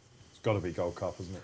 Well, they were talking about the intermediate trip all winter with him to go for the what is it now? The Turners. Yeah, to go for the Turners. He probably would have done had it not been for the fact that it was obvious from a long way out that Bob Ollinger was going to go for that race. Yeah. So they might consider the Ryanair, but you have to give him his chance to go. But at least try and find out if he is a Gold Cup horse. Run him into King George. If he goes and wins a King George, you're obliged to run the Gold Cup. King George is a great race for him, I think. Yeah, you're right. The other thing that would have been interesting, of course, is that if Venetia had known on Monday, or Sunday rather, that it was going to be like this, you'd think she probably wouldn't have run him in this. When you said about Bob then and dodging him, I think you might be right there. It just went through my head. They might have just been playing a bit of a curveball. They might have just been playing it down with the weather. He's ex-French, isn't he? He's a bit of a freak, this horse. If he hadn't run under a penalty over hurdles last season, he'd be unbeaten for Venetia. He's mustard. This form, let's be perfect honest about it. This is a classic progressive form profile of a top quality chaser. Yeah. Now, But I think Paul Keeley said today that if he was trained by a Mullins or a Henderson or a Nichols, he'd have been clear fav for this all winter. Look at this, Genghis26. Great to have you on. Says Charlie Deutsch rode that like he was on a test drive. Oh, okay. Well, I'm not really sure what that means. I'm not sure what that means. But I have to say that is you watch him there. Where would Farouk have finished? Well, Hoyson rallied well. I think Farouk, with his stamina, probably would have finished second. But my hunch is that if he'd have come and challenged Long Press would have found more. Again, a dangerous thing to say, Dave. We're giving him credit for what he hasn't achieved. But look at his ears there. He looks to have plenty left. And in the last few yards there, Brennan, he nicks another length. He does. I'll tell you what, though, what's a penny for Paul Nichols' thoughts there? Because Ahoy Senor has been beaten 7 lengths by him at Kempton, and 7 lengths was less than the margin between him and the winner there. So who knows? What a great coat by Venetia Williams there. I mean, she's best dressed person in racing. That is some coat. The Tiger, of course, who comes up our last race. We're taking up to the 410. But Long Press. And the shades. It's absolutely chucking it down. It's a monsoon, and she's got the shades on. I mean, her and Rich Ritchie, who's going to take their sunglasses off last? She's got better hair, that's for sure. Absolutely. Listen, and she's had a season. A lot of people worried about her form coming back in, weren't they? Saying snotty noses, all that sort of stuff. But it's great to see Venetia taking out one of the feature races of the week. We're 2 down here on Racing Post Live. Thrilled to have you with us. Been stunned by all the feedback. And you know, we know that you like this show because we talk and we go all from crazy tangents. Who knew about Brave Man's Game? We had absolutely no chance whatsoever to know that. Penny for your thoughts for Paul Nichols, because it looked at one point like 300-5 was going to have a say. He's just lacked the tactical speed, funnily enough, I think. Ahoy Senor will pick bones out of it. And Gaillard or Dumenil, should he be running in the Stayers Hurdle? For me, just finds fences a little bit tricky. Yeah, I thought he was all right. He fluffed the last, but I mean, apart from that, he jumped well. Yeah, well, you mentioned that in the run. This is your commentators, though. You're able to pick up on a load of horses. I'd have to go and watch it back, but Bruce said he jumped well, so that would be encouraging for a future over fences. We'll probably get the close-up comment by an actual proper analyst tomorrow, and it'll say mistake third, pet seventh, jump. All I'm saying, I didn't see anything wrong. Okay. Let's hope some proper analysts are watching this. Absolutely. So look, proper jumping weather we have. I can see in the chat out there. It absolutely is, isn't it? When was the last time you saw an RSA that was chucking down like this? It's hard to remember, isn't it? That slow motion fall there for Davy Russell. Who was it earlier this season in that fence at Cheltenham? Where was it Harry Cobden? It's Harry Cobden, wasn't it? It was Harry Skelton. It's Harry Harry Drogo. My Drogo. Yeah, of course it was, exactly. It was like bench. that, wasn't it? That's right. Yeah, it went down in instalments. And they're up fine though, aren't they? Thank God. Yeah, that didn't look a harmful fall. Are we still waiting for a Gordon winner? Yeah, we are, Yeah, we absolutely are. I thought Capodanno was interesting because he sat out the back and never really got into the race and plugged on for 4th. I mean, he's going to need a lot further. Yeah, all the Mullins horses didn't want a bar of the early exchanges, did they? They've been ridden to stay on. And Gaillard had, look at Lucinda Russell, she's absolutely drenched there. But I know you've got to be happy with it. She looks happy, doesn't she? I'm still not convinced he wants this track. Yes, quite possibly, but didn't he show great resilience? Resilience. Was it the third last he made? Yeah, he made a bad mistake, and I thought that was game over. That is the fence that they say, if you don't like Cheltenham, that's the tricky one, isn't it? Okay. But if he pinged that, he would have been a factor there, because you know one thing in racing that I believe very, very firmly is that people don't make enough allowance for a bad jump like that. That was one of those juddering falls that stops you. It's like someone grabbing your tail and holding it for two seconds. I think we've seen definitely 2 horses that are going to go the Gold Cup route next year. The Brown Advisory route is a trust and tried method. Let's hope they stay sound, but we will see them. I'm pretty sure they'll have another go at the King George with Ahoy Senor. So let's have a little guess up of what price you think Long Press might get quoted for now for the Gold Cup. For next year's Gold Cup, 10-1. Brennan? I was going to say 12-1. So Wisdom of Crowd says 11-1 is the correct price. You've got a furrowed brow. Well, I've seen it actually, so that's why I kind of put it out there. I can tell you, Bruce, 10-1. 10-1 on the Commentator, odds compiler. He's got it right. You might see it. I think there were a couple of 16s early, but they've gone 10s now across the board. So. And what would he be if he was trained by a Nichols or a Mullins? I took issue with that point on a show the other day. I think it's true. I sometimes do take issue, but in this instance, I think it's like a factor. you to take issue with it. You can tell who I've been trained under because it's your sort of thing now. Well, he's not, you would say. No, but the market trainer form flat jumps, any type of racing, trainer reputation percolates markets. But that's important because you know that they can train Gold Cup winners. Yes, no, I get that. And when people, when a horse comes from some little one-horse yard and they say, if that was trained by Nichols, I think but it's not trained by Nichols, so it doesn't have the benefit of being trained by Nichols. But if you're trained by Venetia Williams... you're not suffering. You're not going to be a worse racehorse because you're trained by Venetia Williams. Yeah, Hugh Masson out there, I can see in the chat, says, love you, Venetia. Oh, I bet there's a lot of happy punters out there today, aren't there? Sir Gerhardt and Long Press winning. Well done, Tom Segal as well. Got it absolutely right. Well done, Rodders. He's out and about. He had a hell of a shift yesterday, Graham, didn't he? We had a quick beer with him, Bruce, and he was shell-shocked? He was not his usual chatty self. After the honeysuckle. He still had in the know to do, of course, in the evening and stuff. And it was honeysuckle. Oh, he put his neck on the block I there know a he bit, did, didn't but he? that's fine. And I will say this at this moment. I mean, it's far be it for me to defend Matt Chapman because Matt Chapman and I aren't best buddies by any means, right? But Matt Chapman's come out and made a form-based case for saying he doesn't fancy honeysuckle in the same way that G-Rod did, okay? Yeah.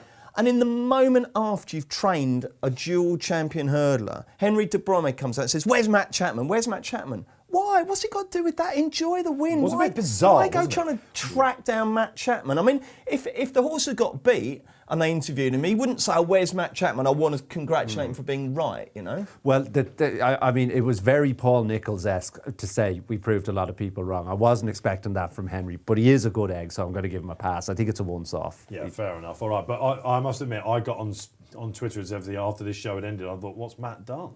And is that it? Put up honeysuckle as a lay. Oh, there were far more annoying things that he did Exactly. than that. I mean, Exactly, but it's Chappers, isn't it? You're going to have a go at him. Go for one of the other 28 things. That Some love for deserve Chappers stick on for. RP Live. Who knew? Okay, all right. Is it time? It is time, The yeah. invisible chair act. again? He's not trained on this. I tried to... I've been there, but you just said... It was cross legs yesterday, God love him. I'll tell you what, he doesn't get up the hill, does he? No, he does not get a flat track booking. Blimey. Him and Bravemans are having a drink at the bar together. In and he's gone. 2 races down, Bruce. 2 favs. Yes, that's Despite exactly right, the although rain. not the fav that we expected. So it's but very people will look interesting, back at the isn't it? results, and of course now we're on a third. The Coral Cup market comes up. They'll be sensing a turn up here or praying for one. Alan Conway. It is a minefield, isn't it, David? I think our lucky 15 is still going as well, so hopefully Oh, we'll yeah. have Shishkin to do the job in an hour's time or so. But this is a minefield, isn't it? Robbie Power and St. Felician are currently favourites on the Betfair Exchange. Little under a million match, 923,000. St. Felician currently trading at 6.0. Drop the Anchor, who's been a huge talking horse in the run-up with various tips, just tipping him up in the previews over the last couple of weeks. He's currently trading at 9. Gowell Road is currently trading at 10, and my selection in the race, Campron, at 12.5. So I'm going to have a £20 stake on Campron in the place market where we were going 7 places in Betfair as well. So don't forget to take full advantage of that in what's going to be a massively competitive race. So do you want me to back him in the 7th place market, Alan? I think we will, Bruce. Yeah, we get a bit more money for charity as well, so hopefully he'll be able to do the job. Oh no, I've gone the wrong way. Sorry, here we go. Right, 7th place is Campron 2.4. You happy with that? That's perfect, Bruce. We'll go with that. And we're having how much? 25. £25 at 2.4. Okay. That's yet to be matched because there's not a huge amount of money in that market. I mean, some of these, the main win and place markets are obviously going to be huge, aren't they? We're done now, so we're done at 2.4. Okay, lovely. Excellent. This could be slow motion stuff. This couldn't it? Yeah.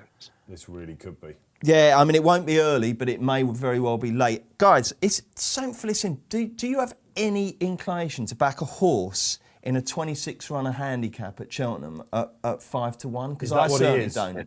Well, we had a 7-4 shot yesterday. Yeah, I mean that. didn't we? Yeah, and that was You know, that was crazy. a weird but, one, wasn't it? I mean, you've got to start with the fav, haven't you, Dave? But I mean, And what do you I think make? unless you've been with him, like at some point, unless you've been watching him very closely, which perhaps Brendan has if he ever comes back, but. He has taken his microphone off, by the way. I Has don't he? want to hear that. Yes. Fingers on the buzzers. Yeah, very possibly. It was quite funny actually yesterday when he did this. I was like, he's got the lot and he's off back to Ireland. It's Elliot, isn't it? And I'm going to check out the record for Elliot in this. This is quite a strong trend race. I always reference the excellent Kevin Morley, don't I? And this is a lot of 10 out of 10 races. No more than 4 runs in a season, no more than 9 runs over. Basically, lightly raced, sexy, undiscovered hurdlers. The other big thing about this, in terms of the profile of the race, good trainers. If you look at the last 10 years, Henderson, Elliott, Nichols, Mullins, Harrington, King, McCain.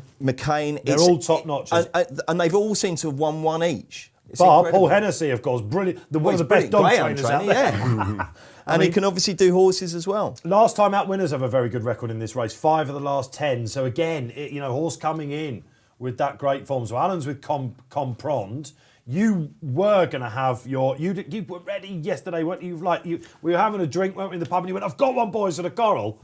So I was very interested in that Fair Frontier, but unfortunately he's a non-runner. Because? Of the ground, yeah. So Kim Bailey. He wants it hog deep. Kim Bailey's kicking himself, yeah. And I think so. So that's annoying because one of the angles was that he was one of the pace angles. I was really struggling to find the pace in this race, Dave. Yeah.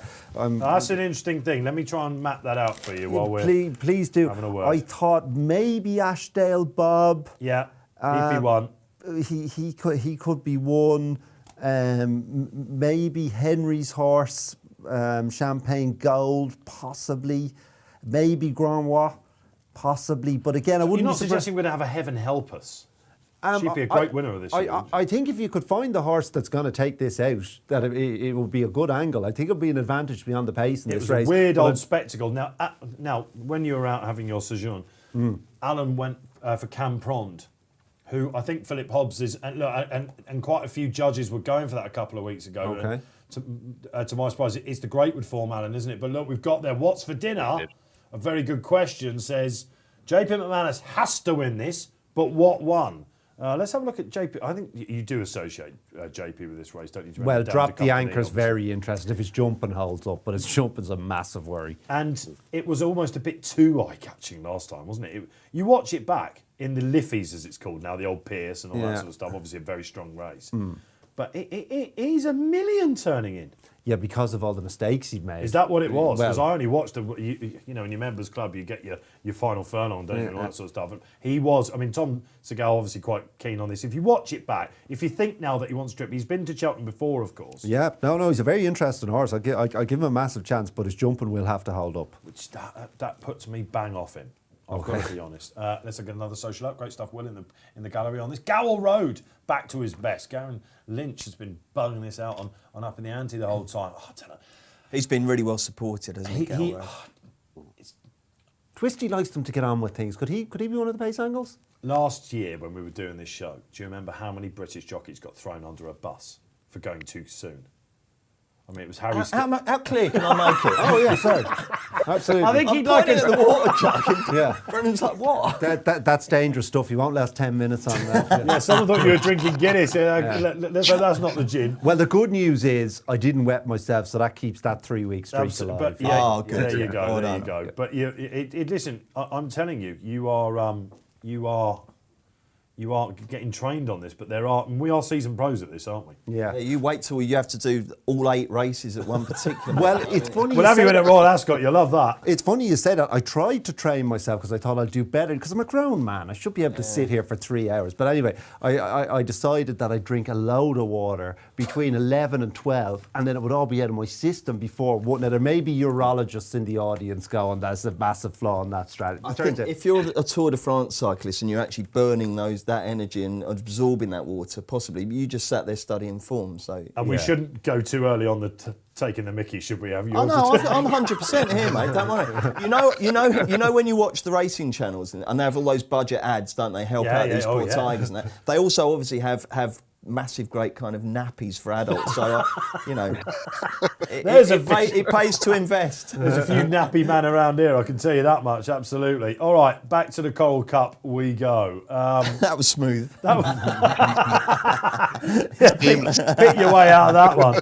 Hang in there, of course, the other non-runner. Right, I tipped in this with no great conviction, I've got to tell you, but I'm surprised that Indigo Breeze, who wears the hood, I think the run will suit him. Beaten favourite last time, but he's lightly raced. He's Gordon Elliott, he's Jordan Gainford, one of the stars of the future. He got trusted with the Fleur ride yesterday, didn't he? The Bag of Hammers ride. Yes, for sure. He had a winner at this meeting last year, didn't he? He did, of course. They put a lot. Who was the winner? Oh, no, Was it Grand Annual?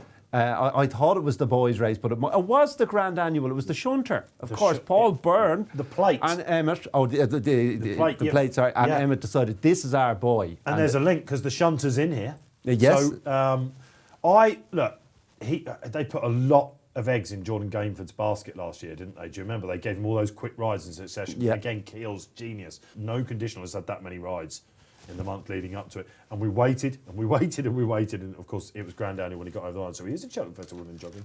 I like his £3 claim. You're probably stealing that a little bit. But whether his inexperience will count against him, I don't know.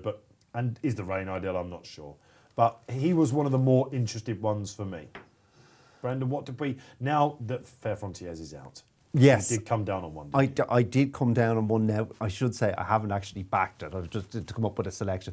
Ganapathy I thought was half interesting. Now, he hasn't run since the Punchestown Festival last year. Previous to that, he went off 6-1 in a county hurdle, granted off a mark of 140. He's 145 here, but he was in the process of shaking up Guy Ardemany and probably would have beaten Ashdale Bob in Grade 1 Novice Hurdle at the Punchestown Festival last year. He is a talented horse. He's a strong traveller. I'm not massively worried about the absence given the hotel he resides in. What does he look like? I'm not sure if I've ever seen him, actually, because I missed a lot of these horses with COVID, and then he hasn't run this season, so I can't actually tell you much about him. He looks a small horse on the telly, but it's so hard to judge horses on the television. But I like the trainer. I like the horse, but not enough to actually back him. There's a lot of money from considering we've not seen him since last year, you know. So yeah. But again, coming in fresh to this, as we've seen with Mullins before, is a very, very good angle. Unexpected Party was on my radar for this forever, but as I said to you, again, we chatted off me and Brendan when we were trying to come up with something else for you. I wonder whether he's one of these British horses that has just shown his hand too much at Ascot last time. Possibly. I mean, was it a £12 hike he got for that? It was a significant hike anyway. Now, the only thing I would say is I kind of feel like he should be on a 4-timer here. It was a £12 hike. You're on was a 12. I didn't think he got the best rides in his previous two runs. And again, speaking as strong travellers, Ganapathy's a strong traveller. I'm not sure anything will travel more strongly than this horse. We could see Brian Cooper come back, isn't it? It really has, Yeah. and there seems to be a lot of people with a lot of influence in racing who are invested in his company. Of course, he is a talented jockey as well. I mean, it's hard to get manpower. I don't need to tell you. It's hard to get manpower, so he is a talented jockey. He went through 2 years and not been able to ride a winner, didn't he? Well, I mean, he looked like he was on. I mean, he'd gone from having the biggest job in racing to he could barely get a ride, and he's clawed his way back up. And obviously, injuries. Terrible. Yeah, it wasn't just that though. He lost a bit. I think he said himself that he would. I think, go on, Alan. I think he said himself like he didn't take too many outside rides, did he, with the Jigginstown job? So like the connections that he did have previously before that job weren't there when he was let go. But it's as Brendan said, it is great to him because he is a very, very talented jockey, isn't he? Yeah, you're right. Stephen Loftus. Now, this is quite interesting because I teetered with this, Stephen. Maze runner each way at a massive price of Mullins. Has form at 3 miles and off a low weight here. He was nearly my tip, Stephen, in this. I just watched it back last time and I wanted to see a little bit more. Does he jump well enough? That would be my other thing. Alan, did you have a word on him? He's actually been quite well back now. The market is it's beginning to liven up a bit. Just the best back horse in the last few minutes has been Unexpected Party. He's actually coming in for a lot of support now. He's currently training at 13 and Gowell Road has been well backed as well. But St. Felician's still strong at the head of the market. But you can imagine coming to the off, people will be placing their money and backing their opinions. But Unexpected Party now 12.5 as well. So he's definitely the money horse at the moment. Neil Francis, a friend of the show, comes on and says, Daily Tiger, a friend of mine. He was a nap of mine. After that, ENERGUMENE run, which is quite interesting. Was that the Hilly Way? where he was at the back of the telly for a long time, and he broke notebook, didn't he? Yes. On his return, and Daily Tiger was a huge eye catcher running through, albeit in a different parish. But he won next time at Limerick. I think that was over Christmas. He's a big price. He's interesting. Yeah, no, he's a talented horse. I mean, in fairness to Notebook, he tried to win that race that day. That was the mistake he made. So it was there were a couple of eye catchers that might have been flattered. But I mean, he's not an exposed horse for a 9-year-old. Again, you're going to just keep coming to me, and I'm going to go, oh, that has a chance, that has a chance. Yeah, but it's that I don't know where the pace is coming from. You know? It is that sort of way. What about the sort of race? What about the shunter? I mean, he did loads. He was a massive punter's pal, wasn't he, last year? Of course, he's higher in the weights. McManus bought him. I thought he might be running in things like Ryanair by this time, because he ran very well against a Protectorate, didn't he, despite 2 Horlicks of the fences at Aintree last year. Yeah, I mean, he's a graded horse in a handicap. You'd be slightly concerned about the stable form, but again, it wouldn't be enough to put me off him if I was having a bet, which I'm not. So. How did Noble Yates run yesterday? I remember thinking 2 out. Well, this is a good trial for the National, but I can't remember the finish now. No. I put you on the spot there. Oh, yeah, no. But a lot of... we're not saying that McFabulous is a non-runner, are we? He's drifted like mad, hasn't he? Oh, he's Yeah, out. Is he out as well, he McFabulous? is indeed, yeah. 2 minutes ago. He was I was just about to say he's a McFabulous drifter. But he's... Paul's taking him out as well, so... not the week so far for Paul. He had something run really well in the Boodles yesterday as well, didn't he? Bell X1. Yeah, huge effort. Yeah, did run well. Did run very well, yeah. Oh, what a shame, But it doesn't make it much easier, does it, this? No, it really doesn't. Campron's really drifted, hasn't he? Is that a manifestation of the going? I mean, so. Is this really not his game? Yeah. Well, his stamina isn't assured. I suppose if you were to look at it very simply, would you just say this is going to be a stiffer test of stamina, so the horses who aren't proven over it will drift? Maybe. Possibly. Yeah. Do What you know about one I've fast looked? horse- Oh, sorry. Sorry, go on. I was having a look just there with the going change, and one of the things I did as editor, I didn't do too many good things, but one of the things I did on the Racing Post race cards, I just put a little S and the number to indicate the amount of times they've won on soft or worse ground, and it just gives you a nice, quick, easy idea of the horses that are Is that your idea, potentially is it? favoured. That sounds so surprised. Well, no, I'm thinking that is a punter running the Racing Post and going, actually, I want this in, I'd like that in as well. No, it happened occasionally if I could get the IT people to actually Brilliant. deign to do anything. But I'm just looking, I'm looking at a horse called Commander of Fleet, right? Who was second Yes. in an Albert Bartlett, if we're going to talk about stamina here. Yeah. And I just wonder whether he might be getting with Shane Fitzgerald, who I don't know a great deal about. He takes 5 off. I just wondered whether Commander of Fleet at a massive price might be the one to get Elliott off and running rather than one of his more fancied runners. He's here. a periphery Grade 1 horse, isn't he? Well, he was. I mean, he hangs around in sort of those grade 2 staying hurdles or whatever. He won a handicap in Navan earlier this year at an absolutely massive price, didn't he? Yeah, and then I half fancied him behind Classical Dream, and he pulled up. And Yeah, he's not the most consistent horse in the world, but he was third in the Boyne. Yeah, he might be the most consistent horse in the world, but he is a talented horse, and maybe with that kind of horse, you take a chance at the price. You take a chance at a price, and likewise, Gary Claremont of John Joe's, he's got the form to be around and about there. I think the going will suit him. I'm looking at that. It's that kind of race. You're getting a stack of extra places. I want to back a 20 to 25 to 1, 33 to 1 shot. Well, here's a great link because I'm just looking at your SPs. Heaven help us, last year 33 to 1. Damned Company, we all know, punted off the balls 5 to 1 fab for Nicky Anderson. But Nicky does have one of these races at big price because William Henry before that 28s, 20s, 16s, 33s. This is the race to be taking a price in and having some fun with, isn't it? Of course it is, yeah, exactly. All right, okay, and hopefully one of us might tip the winner. Can we mind what the tips are? Alan, go back to your original trade, please, old boy. I am going for Campron at the 7th place market, but he's slightly drifting again. Now, it's just interesting now, a bit of money for Ashdale Bob, who always a bit of interesting now when money comes from for him. Now he's currently trained at 20, now was a little bit higher, and Unexpected Party, the money still continues to come. He's 12.5 now, but Campron for me in the 7th place market. Okay, keep it the faith. I've gone for Campron in the 1 place market. Just the win. Yeah, because I think if he doesn't win, it's because his stamina's stacked out. And do you know what? I can see that. I think you're right. There is a time we don't talk about each way betting that much, but I always remember when I was young, I went on to track at Lingfield, where Eddie Fremantle always was, and he was talking again. With some great characters that used to be in the press rooms back then. proper punters. And he was saying, about you don't back each way horses because they're a big price. You back them because you're certain they're going to hit the frame. Yeah, that's right. I one of my many faults as a punter is I have too many each way bets. Because of the price. Yeah, I do. And you've got to think to yourself, why are you doing this? Are you doing it as a safety net? Because if in a standard race where you've got 3 places, okay, say you back a 7-1 shot, if your horse wins, then you don't even care about the place return. It's a bit of extra bunts, right? If it doesn't win, the only way you can get any money out of it is if it's second or third. Yeah. So in actual fact, you're only getting 2 places, if that makes it. It's slightly warped logic, but you've only got 2 consolation chances then, and that in itself is a little bit of a deterrent to me. Can I give you a quote from Willie Mullins on Sir Gerhardt? They're coming through now from our great guys at the track. Absolutely delighted. He was freer than I thought he would be. We picked that up in the run, didn't we? Yeah, you did. But it was probably very little pace, and that's why it was. He won as he liked, he said, lows in hand. The way he jumped at Leopardstown concerned me a little bit, but we were hoping that the longer trip would, sort that out, and it has done. Obviously, you would like to think he'd be a chaser.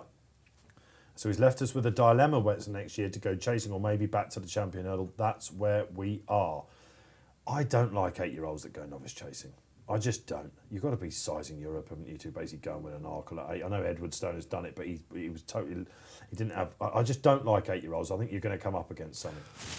I would stick hurdling, personally. Yeah, but then you've got a problem called Constitution Hill, haven't you? Well, again, we were talking about this wonderful debate yesterday. What would you do with Constitution Hill? Because we've all had our say. Win the Champion Hurdle. That's what I said. Brendan was more... That's what will happen. You think it will? What else is going to happen? And you'd be happy to take on Honeysuckle with him? Of course you would. Yeah. Absolutely, Well, I'm just asking. No, definitely. I mean, that division is wide open. The Champion Hurdle, the Elite Hurdle division at the moment is in a little bit of a lull. You were thinking about fences for him, though, weren't you? Well, I just wonder why you buy a horse from a point to point and don't go jumping fences with it. You do in the end, but you've got to look at the landscape. Like I say, then the elite hurdlers aren't there at the moment. Epatante was second there. It's moribund. So he comes into it and smashes it apart and wins the Champion Hurdle and then goes over fences. Well, you're looking at it a very pragmatic way, and the way a trainer should look at it, particularly, as Dave said yesterday, a trainer who has Shishkin in a stable. I'm just wondering about bookers, or if I owned a horse, I'm there. This horse can beat any horse in training. I'm going chasing to take on the world. Possibly, but then if you're Hendo, surely at some point, and we can debate it after it's happened, Shishkin is a 3-miler just about getting away with it at 2 for my money. Yeah, Kills is absolutely convinced of that. Definitely. If you watched Good Morning Cheltenham this morning, the excellent Jerry McGrath, he's now got that monitor. Honestly, he's really good, isn't he? He's mustard. Yeah. We did a watch out with him, and I knew that he talked well. And Charlie Post said to me, he's probably going to retire soon. You want to get a move on him because they'll be circling on him. And Davy's one of the best talkers. He did a piece for us, didn't he, once? I was chatting to this about him, Bruce. Did he do a little column for us once? That would have been I can't remember exactly what it was. He couldn't quite remember either, but I think he's just got it all. And he will be back on Good Morning Cheltenham tomorrow morning, and on Friday with Rodders as well. That's going to be some show, isn't it? Can't wait to see G-Rod on that show. Unfortunately for them, their charity bet was McFabulous, I've got told as well. So Keels had a 50 each way on that.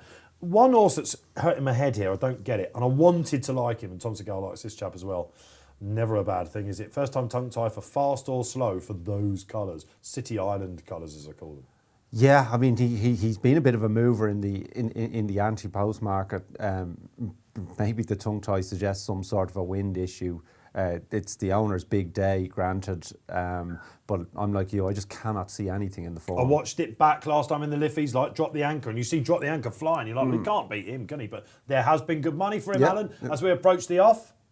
Yeah, and St. Felician is definitely going to go off Fav, 6.6, Drop the Anchor, 8.2, Gowell Road, a little bit of a drifter at 10.5, and Unexpected Party continuing to shorten out into 10s when a high of 15.5 a few minutes ago. A little bit of money for Ashdale Bob and Grandma as well, but this is going to be a helter-skelter pace, isn't it? It's already lining up, jockeying for position.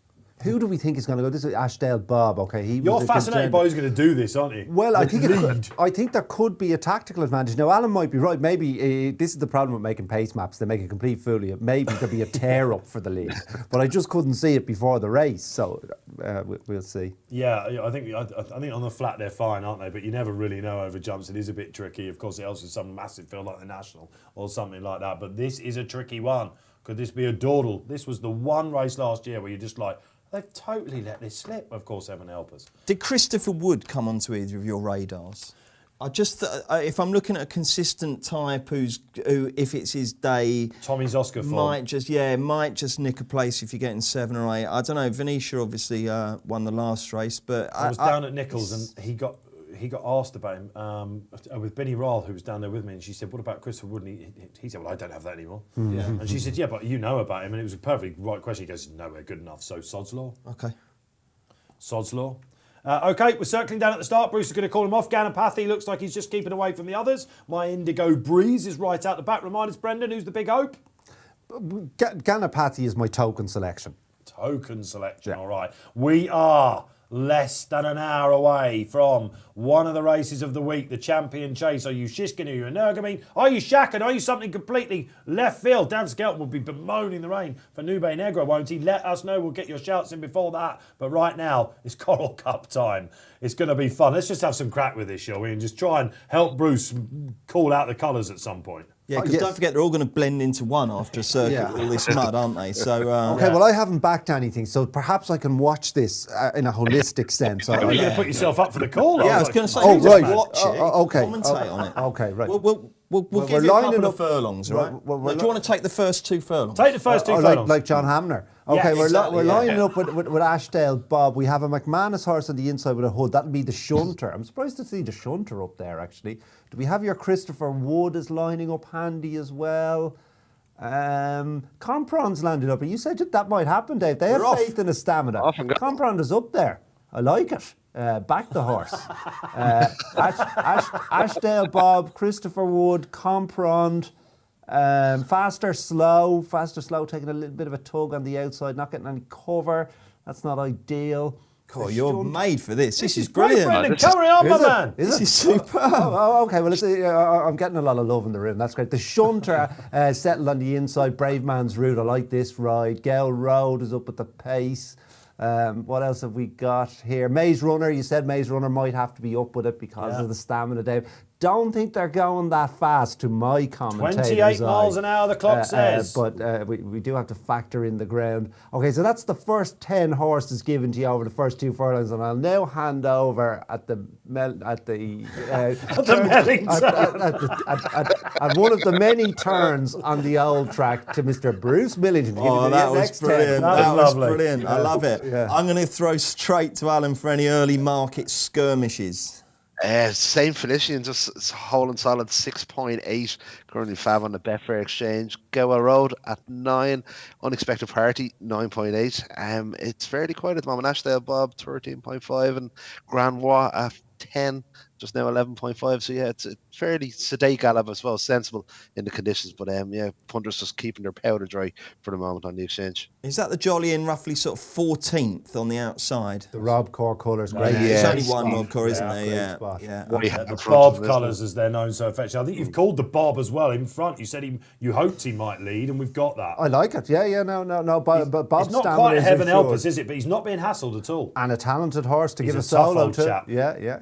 No, I don't hate it. Where's Oh, Gower Road? That's the one. on the inside. That's in him on the third. inside in third, isn't Yeah, it? third. So we've got who's making it? Is it Ashdale Bob? Definitely is the Ashdale Bob from Yeah. Christopher Wood, from Gowell Road, from Camprond rather. On the outside we've got Fast or Slow is quite prominent, and then the number 1 Jigginstown of Commander of Fleet. Get it ready?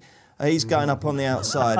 Get it He's in ready. good shape. I want the race to end now. I think I'd have the I'll tell you who's Quinella. catching my eye. Gary Claremont's catching my eye a bit. Oh, Mars Gary Harper Claremont. is catching my eye. The choice of Jack Kennedy, we assume. Indigo Breeze, I know my fate. I'm coming from last to first, so I'm going to do it. It's going to be spectacular. Yes, he's got to pass all 20. How many have we got left here? 23, isn't it? He's got to pass 22 rivals to win this. And Ashdale Bob now kicking on. He's got a couple of lengths as they go down past the best mate, past the car park, Probably means they've got about 5 to go, and he's injected some pace. They're doing 31 miles an hour. Do you want to take back over, Brendan, or what? Yes, Ashdale Bob has injected some pace. There hasn't been a lot of change in the formation. Gale Road clipped the top of that one, but didn't lose any ground. Compron seems to be happy.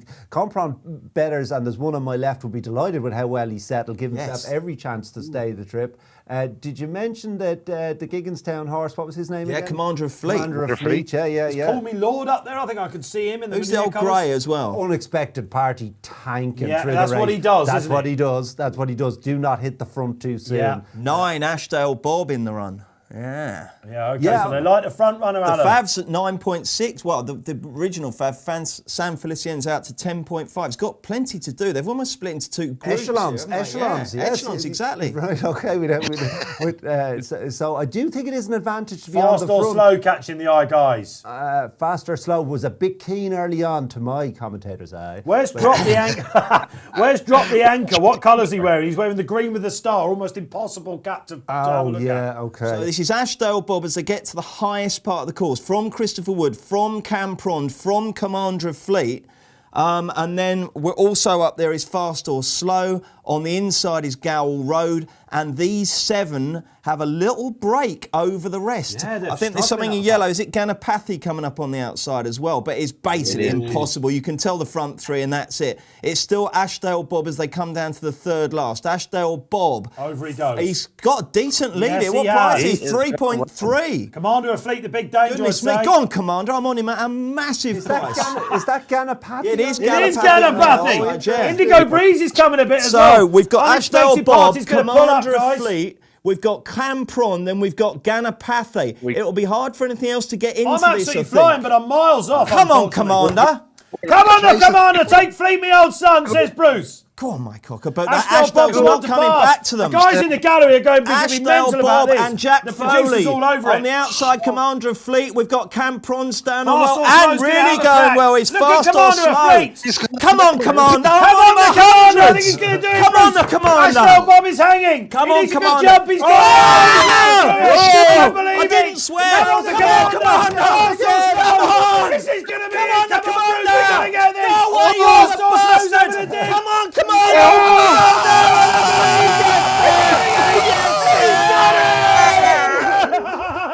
I shall bring some parity to the question. Bruce Millington has absolutely knocked it out of the park. 100. They'll be clipping this one up.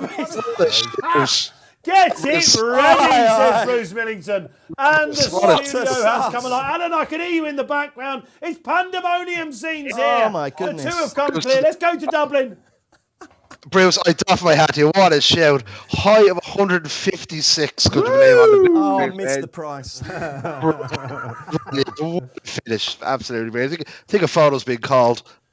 Oh, he's won. He's won. He's yeah, won. He's trading it out. 156 to 101 right there. What a shout that was. A horse that basically looked like he was caught in no man's land. But the last time he ran in a handicap, he had won that, as Brendan said early in the season. Missed the last 2. It was treacle, wasn't it, up that hill? A very good ride from young Shane Fitzgerald. It was important to be on the pace. Nothing really got into it from off the pace. And despite bungling the last, he's shown a terrier-like attitude. Because in fairness to Fast or Slow, I thought he was a bit keen. I might have to work on my commentating eye. No, superb. It was. Oh my goodness! It was a cracker finish and 100. I mean, like if he from his golf show background, of course, he's used to these 3-figure, but you just don't get 3-figure winners. Look at that lovely green. Happy days. The beers are on, Bruce. Happy day. Listen, great stuff. We thought it was a minefield. Someone was going to bag it out. You just sensed a bit of a lull, didn't you, on the show after Brave Man's game and the rain? We weren't sure. Gordon Elliott off the mark. That's the first thing to say as well. And Gordon puffs out his cheeks. Loads of people with Tom Segal, of course. They thought they had that, the Mole Rhinos. Fast or Slow. I couldn't see it. Just shows you money does talk. Ashdale Bob's on an absolute blinder. Camprond in 4th has got to be the horse to take out of it. Yes, what do we do with the form of that race? It just seemed to be impossible to get into it from out the back. So were they flattered, the horses in front? They're carrying a load of weight, aren't they, these horses? You know, an Irish 1, 2, 3 again, we should... Was it 1, 2, 3, 4? No, Yeah. Campron was fourth, wasn't he? So another 1, 2, 3 in a hurdle race at Cheltenham on Wednesday. And 50 to 1, Bruce Millie. Is this your John Canoe moment? No, it's a bigger price. Unbelievable. I got 100. So. An easy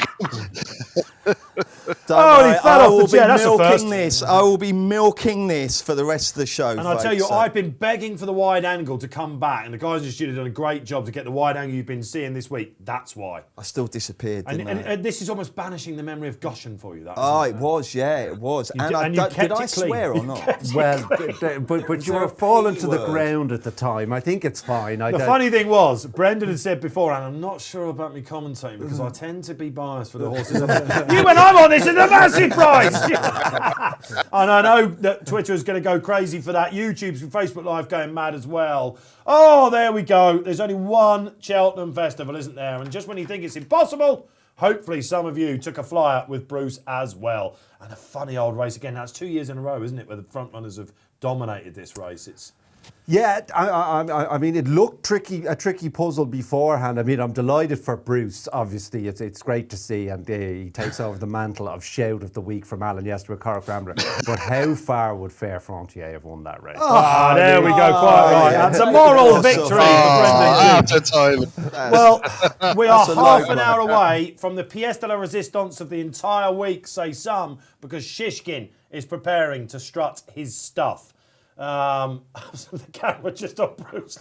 Sorry, what price did Fast or Slow touch in running? Because it looked like he had him. Well, I didn't it? wouldn't say that. I'd say about 1.3. Was he? I'm just guessing. 104. Had to go I 1-0, must didn't admit, he? I thought I was done for. I disappeared there. Do you remember I thought when, you were done. Do you remember when Collymore scored the goal for Liverpool against Newcastle for the 4-3? Yes. And you just see Kevin Yes. Keegan disappear behind the ad hoardings. That's what I was like.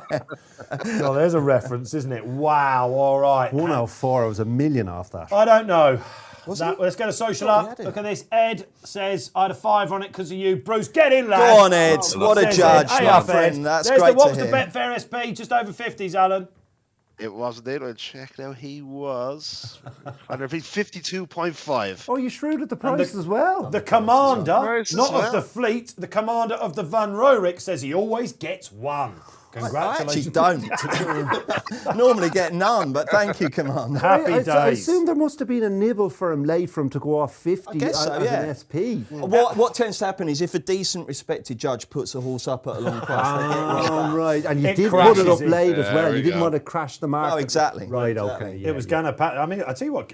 Actually, Ganapathy ran a good race there, considering he'd been off, and it was ground that was going to find out the best of him, wasn't it? But Yeah, true. let's just concentrate a little bit on why these Gigginstown horses. And Elliot, that would be what, third string on paper, but he's got the class, hasn't he? He's got and number don't one be colours. afraid to run your horses under big weights in handicaps, right? Oh no! I mean, I absolutely love back the best horse in the race is with any race, and it seems to be underestimated in the handicaps to me. But I always look at the top weight first. Back the best horse in the race because there is a slight flaw in handicapping where they do pound per length or £2 per length, half a pound per length, depending on the distance it goes over. But there is a flaw that the class horses can concede lumps of weight, and you just can't catch it up with weight. And because- Ashdale Bob, he has really, really had a go, hasn't he? Yeah. He would have had to be very unfancy to be the Gigginstown third string, wouldn't he? What? They only had 2 in it. No, I meant the Elliot. Sorry. Back down to earth, Mr. Millington. Yeah. Yes. No, look, you just see it a lot, don't you? You see it in Thyestes and stuff, don't you? And like nationals and all, Irish nationals. It's if I ever see 6 Gigginstown horses, it's almost like back the lesser fancy. Might not be the last second string Gigginstown to win on the show today. You Oh, are you've talking, put of up the course, horse in about the Delta Work. Yeah. Delta Work. Yeah. Ooh. Well, the favourites have sunk in the Coral Cup. Sam Felician absolutely nowhere, was he? And again, Elliot, was he pulled up? think Yeah. he was, Well, a lot of yeah. horses would have just been, right, okay, There's we're no not going point, up is that there? hill Yeah, now. once you've done, you've done, I yeah. think if you see a P coming from the Coral Cup, don't be too harsh. I mean, Unexpected Party just absolutely fifth gear to 0, and he just looked after him straight away. your man's coming in. So What do you know about that young pilot there? I know he's Shane Fitzgerald because I read it when you asked us about the horse. I've never heard of him. He's claiming 5, so it play means to him. he's ridden a few winners, but you wouldn't have. I mean, maybe 20 winners. I think that's all you need to get down to £5. What a lovely feeling for the kid. Oh, absolutely! That's brilliant, isn't it? And I mean, he looks about 12, but that's a jockey thing as well, isn't it? He could be 27. I want to come to Adam while we're looking at the magnificent colours of Jigginstown. And the 410 is our last race on this Wednesday that we're showing here on RP Live. Of course, there's 2 afterwards. If you want to know anything about that, we can chat about it as well. But is he going to go off second string Delta work, Alan? What's the price of Tiger at the moment on the exchange? Tiger is currently trading at 4.1 with Delta work of 4.8. So you can imagine now, as if the rain continues to fall, like you would love to see Tiger win, wouldn't you? It would be a brilliant kind of race story if this is to be his last race and he were to go out with a win. But it's, This is no good for him, is it, this run? No, racing's a brutal game, isn't it? It doesn't often live the fairy tales. I can't remember what he wants. Well, they do. There's been quite a bit of talk about that.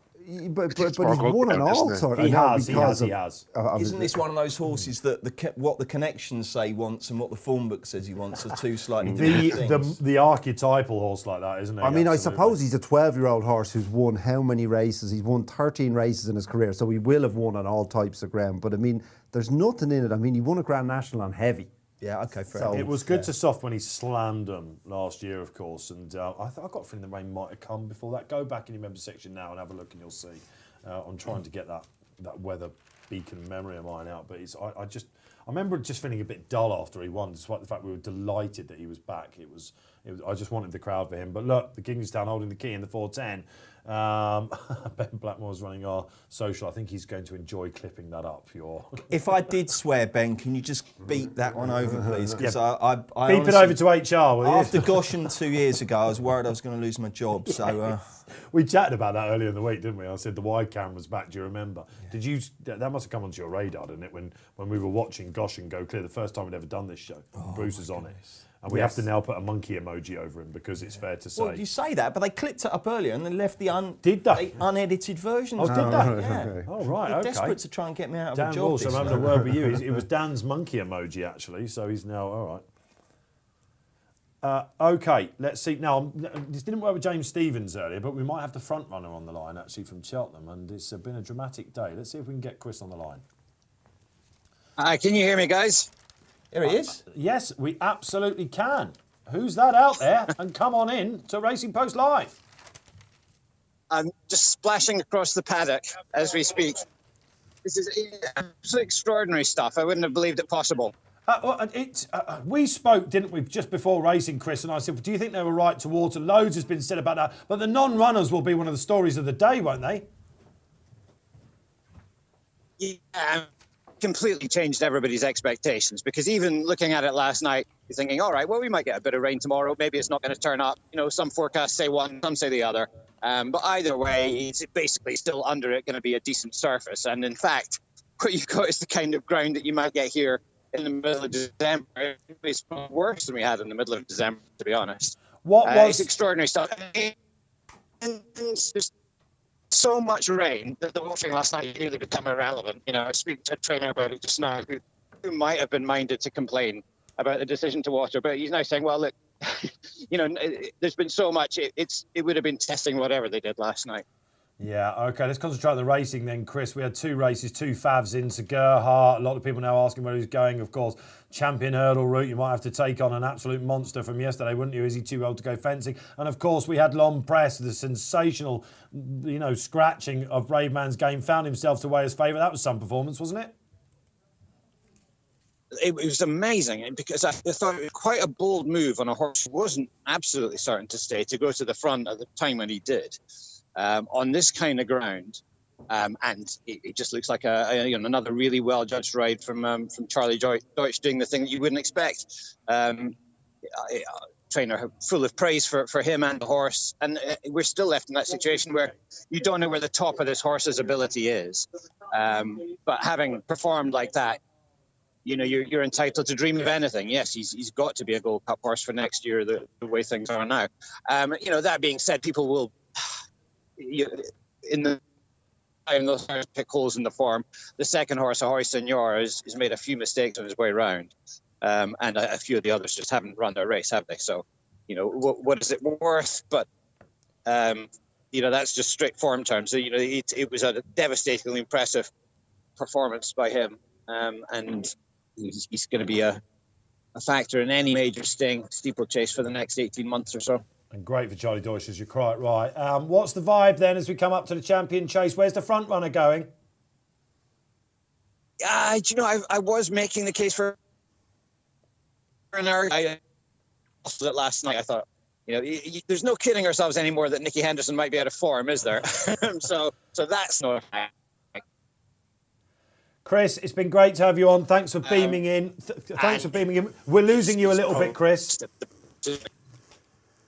We're losing Chris a little bit. Well, I think we got the gist of it, didn't he? Great to have the front runner. We'll try. Honestly, the Wi-Fi down there. Non-runner in the champion chase. Noob Negro. Each way punters. Hell for you. 7 runners. Noob Negro drifted out to nearly 50-1 on Betfair. Yeah. And he, he obviously absolutely hates this, so he's gone.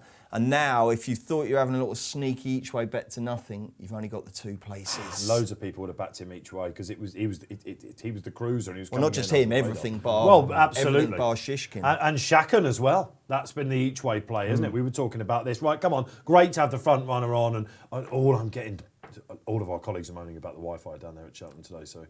It's not great, is it? I think we might have to go Morse code in future, or semaphore. Smoke signals. And Nick, one of our producers today, who's from Cheltenham, said they've got a GHCQ down there. So why is the Wi-Fi so bad? Come on, Cheltenham, we need to get better Wi-Fi. Now that people are coming back out, there's something that doesn't.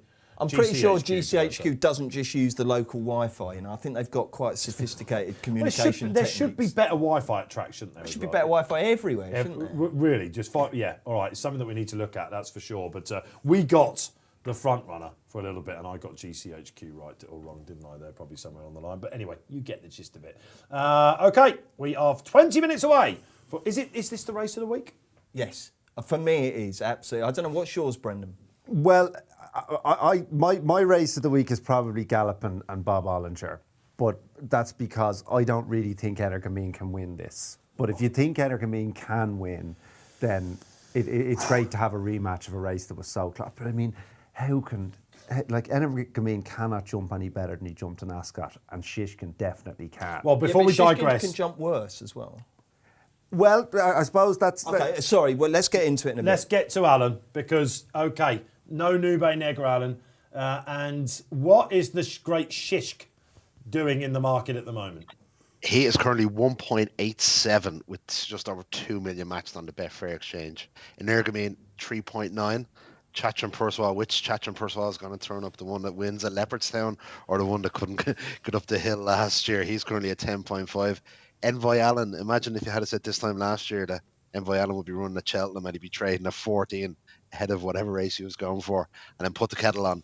Is trading at 32, but Shishkin a solid favourite at the head of the market for the champion chase. Because he was evens when we asked at this time yesterday, Alan, of course. Now we've got the non-runner out, of course. But all right, thanks for that. Keep an eye on that for us, Alan, will you? Okay. Shall I make the case for ENERGUMENE? Because I knew you were going to. Please do. Okay. Shishkin, as I said earlier in the show, is a staying chaser who is getting away with it over 2 miles in the same way that Corto did, because he's so good, right? Shishkin's the likeliest winner. You don't understand form if you don't agree with that. So then it comes down to, is the difference in price too big? In my view, it absolutely is. ENERGUMENE, I take the point that he couldn't jump any better and Shishkin was a little bit sloppy, but that's not to say that won't happen again. Another factor here, that was 2 miles, 1 furlong at Ascot. And Shishkin needed every inch of that last furlong to get past ENERGUMENE. I think ENERGUMENE is a really good horse. I still think he's progressive. He might be a little bit better. The thing that puts me off slightly is that there's a certain kind of sense of defeatism in Willie Mullins' comments afterwards. I think he felt that that's as good as he's ever going to get. But even if Shishkin does have it all in his favour and he jumps better today and the hill suits him, etc., don't forget, it's uphill at Ascot. It's no picnic going home up there. Oh, it's a very stiff finish. Yeah. How far really can Shishkin beat ENERGUMENE? I don't think he can wipe the floor with him. So I'm happy to back a horse at roughly 3-1, who I don't think is anything more than a length inferior to the Fav. Okay. No further questions. No, Your Honour. Now, I must admit to being rather surprised that there was such a price crash on Shishkin after the Clarence House. He went, I mean, they were quoting 2s on in places, weren't they? Things like that, Brendan. What's the balance, to Bruce's opinion? Well, the balance is he makes a fair point. I'm saying this can't happen. This can't happen. In my opinion, Shishkin will jump better here, and ENERGUMENE will jump a little bit out to his right, which will cost him a little bit more ground. Shishkin, I don't think it's massive with Shishkin, but if he has a preference, it's probably going left. And I take the point about the trip. This is a sharp track on this ground, maybe on better ground. I just basically feel that ENERGUMENE ran the race of his life there. Maybe he's progressive enough to put up another one as good as that, but he'll have to. And I think Shishkin can definitely improve. We've seen him jump in this race last year. He's normally a wicked jumper. Well, look at what Paul Holden joins the show and says, Shishkin is a gazelle. Yeah, which I think is quite fair. He just wasn't quite on it in Ascot for whatever reason. I think he'll jump better here, and I really struggle to see ENERGUMENE turning around the form. If I was Paul Townend, I would have ridden Chacun Poursuis. I know that's a very counterintuitive thing to do because you can look with egg on your face given the difference in price. But I do think Chacun Poursuis could beat Shishkin. He's the only horse in the race I think can beat him. Oh, really? That's interesting. I mean, the first thing I do want to make clear is that I'm a massive Shishkin fan. And he could easily win, and he could win this 5 or 6 lengths and all well and good. The only thing with Chacun is that at his best, he's a massive runner here. But at his worst, he gets lapped. And I still... Dave, do you have a theory on, people say, he hasn't run well when he's come to England. Can it be that simple? I don't know. I think, as I said, and again, we must have been having some chat before the show, we went into depth, me and Brendan. I think that it's not a big sample size. Of course, he should have won the race last year. But I remember speaking to Patrick Mullins at the start of the season when we did the big jump off, and you could tell that they left something on the table that day. Whether he was quite right or what, they're not sure. Of course, don't forget he didn't make the lineup 2 years prior to that. He stepped on a stone, Bruce. So it's not he hasn't just been over 2 times. He's been over 1 time and he hasn't made it as well. So there is a big theory there. The problem that he's got with it, if he wasn't Fav, no one would give a monkeys. But because he's beaten favourite every time, especially at the Cheltenham Festival, no one wants to be with him again. Is he a worldie? Don't forget he's 10-year-old as well, isn't he? He 10-year-olds very rarely win this race unless they are worldies. Is he a worldie? Well, he's a 10-year-old who's had very little racing. We should make that point. I think I'd be pretty confident. I'd have to sit down and make a list, but I'd be pretty confident he'd make the top 10 best 2-mile chasers I've ever seen. On some of us, I mean, he's put up some absolutely massive performance. I think it's hard to argue with that, actually, isn't it? Yeah. So the problem is that they got the tactics completely wrong last year. Where for the first time ever in his life, they rode him for a turn of foot, which isn't what he does. He goes out and destroys horses, basically, between a mile from home and 2 furlongs from home. And then people say, well, he wasn't finding much up the hill. But that's because he's been a wrecking ball for the previous 6 furlongs. For some reason, they thought, we'll ride him for a turn of foot. Now, I do take your point that given how poor a race it was last year, he probably still should have won. Yeah. But if you get the tactics wrong on a horse, you can get any horse beat. And he veered a little bit, didn't he? Most of his form is on flat tracks. But what we saw against Allaho, albeit maybe Allaho's not the best trip, he's deadly, isn't he, when he's in a... Yeah, and Punchestown is an undulating track. Yeah. And Allaho's a proper tool. And he beat him 7 wickets. And again, Allaho was coming back at the end, but the damage was done. Yeah. A mile to 6 furlongs from home. Of course, Special Chiara won this as a 10-year-old, of course, didn't it? I'm thinking Sprinter, and I'm thinking about all the greats and stuff like that. But this is a serious machine. I backed him at 7-1 because I'm a shrewdie. I see he's now 9-1. But I would say to people, you have to have something on. There was a lot of serious talk that Paul might actually jump on him. Yeah, well, I said that would never happen, and obviously he's on over. Shishkin will probably win, as Bruce said, but as a price thing, you just cannot let Chacun go off this price. What I do know about Shishkin is this. I know that he has been doing things since the Clarence House that they haven't seen in a long time, I don't think, at 7 Barrows. There is still hope that he could be the best they've ever had. Sprinter is obviously still got that moniker. You've just got to go some to be better than Sprinter. I mean, Yeah, Sprinter just you sets do. an outrageous standard, doesn't he? I mean, Interesting comment from Jerry McGrath, who obviously knows a lot about him, and who thankfully we've been hearing a lot from this week since Saturday. we want to see him at it a little bit. We don't want to see. I don't want to see him on the bridle coming to 2 out because they haven't gone fast enough for him. They think the sprint other home. That might be something that catches him out. Where are the front runners here? Surely, well, if it's not Energumene, it's Chacun Poursuit. I mean, it might be Put the Kettle On if she's in the mood. I don't think she will be in the mood personally. Let's talk about her because this is Bruce's horse. Yeah, I mean, I discovered Put the Kettle On. I did. We were going to get you the silks, weren't we? 2 years ago, I did a preview night, and Aidan Coleman was on the panel, and I said to him before, and I said, "You win the Arklid, don't you?" And he goes, "No." Really? Anyway, I stuck to my guns and put it up. And she won, and then I backed to last year as well. But you know, my feeble joke, she's just gone off the boil, hasn't she? Arkle win a champion chase winner. I backed her for the Ryanair. Again, I'm sort of hiding away from that one. We've all got confessions of an anti-post bet this season. Her one defeat, of course, was in the Schlur, where they did put it down to the ground. First time cheek piece is interesting. Henry says she's being savage again at home, which is what they want. All the vibes are right. And again, last year champion chase winner, coming in, off the back of it. This is some race, isn't it? Even without Numen Negra, it's a beauty. Well, the thing is, you've got the last 2 winners of this are 36 and 80. Politolog and Put the Kettle On. Yeah. That tells you just how special this is. This is an unbelievable race. I love the 2 mile chase division probably more than any other, and just this is just a joy. Watching this and the anticipation, I wish Numen Negra was running, but he's not. But it's still such a special race. I cannot wait for this. If you are on Shishkin, Politolog could be a friend of yours today, couldn't he? I don't think you have to worry about the pace with Shishkin. There's loads of it. And Chacun, they are not going to let what happened last year happen. They're going to find out what happens if we ride them normally. She ground it out, didn't she? Still put the kettle on. I've got an each way bet in this. I've been backing Shishkin. I'll put my hands up to that, and I've no reason to think he's going to get beaten. But I have had a cheeky each way bet in this. So the 7 runners is not ideal for me. But when I was doing our ultimate guides and our pullouts and things like that, I was asked to do a dark one, and me and Keith Melrose both made a bit of a woolly case for Envoy Allen, who's unbeaten over 7 starts over the minimum. He hasn't looked at his absolute best, but you remember there was no more popular horse coming into the festival last year. No, but then there was no more popular horse than Sam Crow before him. He's on the Sam Crow trajectory. But we know what Sam Crow did. He came back and got his head in front, didn't he? Right. But look, he's had a wind operation. He still got it. It was still a great bunny one, wasn't it, at Christmas? I know he was workmanlike and Chacun didn't turn up, but it wouldn't surprise me if at some point we get a little bit of a low spike on Envoy Allen. He's still a bit of a darkie.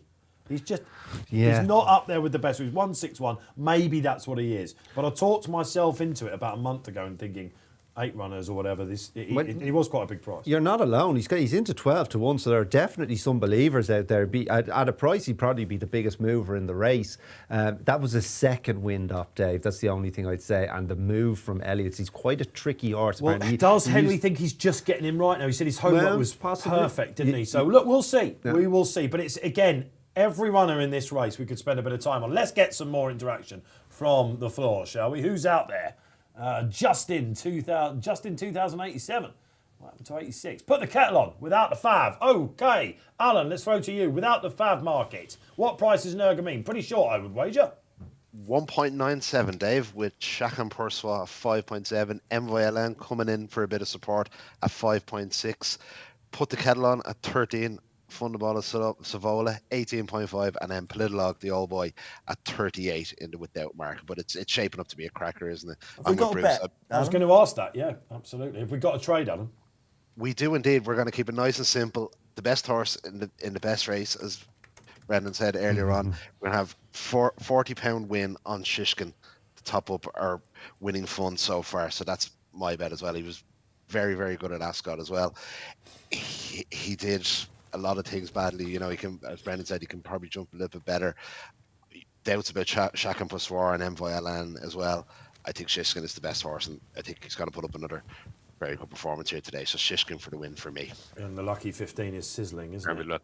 We're going well, so hopefully that'll roll on to the cross country. I love it. We can do this, can't we? This is great time, champion chase time. They are in the paddock. Let's get some more social interaction up as Shishkin looks like he's just going lower and lower to my eyes. The commander comes back on. It's unfinished business for Chacun, and Patrick will give it everything. Yeah, sort of a free hit, isn't it, for him a little bit? And he has got unfinished business, as he said in his column to us this week. Duncan Edwards comes back. Duncan, great to see you, and you are with the Tony Bloom colours of ENERGUMENE will win from the front. Willie did say this morning, didn't he, more rain the better for ENERGUMENE. No, He's a tank, isn't he? You know, I think he will plough. I don't know. Could he get a few out of the comfort zone? I don't know. And Finn O'Brien says, do the lads think heavy ground is more in Shishkin's favour or ENERGUMENE on that line? I think it's more in Shishkin's favour because, as Bruce mentioned, he's probably a 3-mile chaser masquerading as a 2-mile chaser. So the stamina being brought into play should help him now. So what's he doing running in the championship? I don't know what. There must have been a temptation, mustn't there? Because obviously he's won over hurdles over 2 mile 3. Very good horse that day. Yeah, you see, you're dealing with a conservative. Well, it's a conservative sport as it is, and a particularly conservative trainer in Nicky. Well, Anderson. he loves the 2 mile division. Well, and also it seemed pretty obvious that Altior was a horse who could do with a step up and trip for the last few seasons of his. But his point is, and it's a legitimate point, why would I change a winning formula? Yeah. And as you said, maybe this is his favourite race on the calendar, which wouldn't be the worst yet in the world. It's one of my favourite races on the calendar. Oh, it unquestionably is. So maybe he said, well, why would I risk losing the Champion Chase, which I love, to go and chase a Gold Cup, which I don't know whether he has the stamina for? I've got a question for you then. Imagine he'd said 2 weeks ago, guys, you're going to think this is absolutely mad, but this is what's happening. He's going to run in the Gold Cup. What price would he be now? Wow, that is a good question. So in this year's Gold Cup, so I'm like you, I think he'd definitely stay 3 miles. We're talking about an extended 3 miles. He would be, I think he'd be about 3 to 1.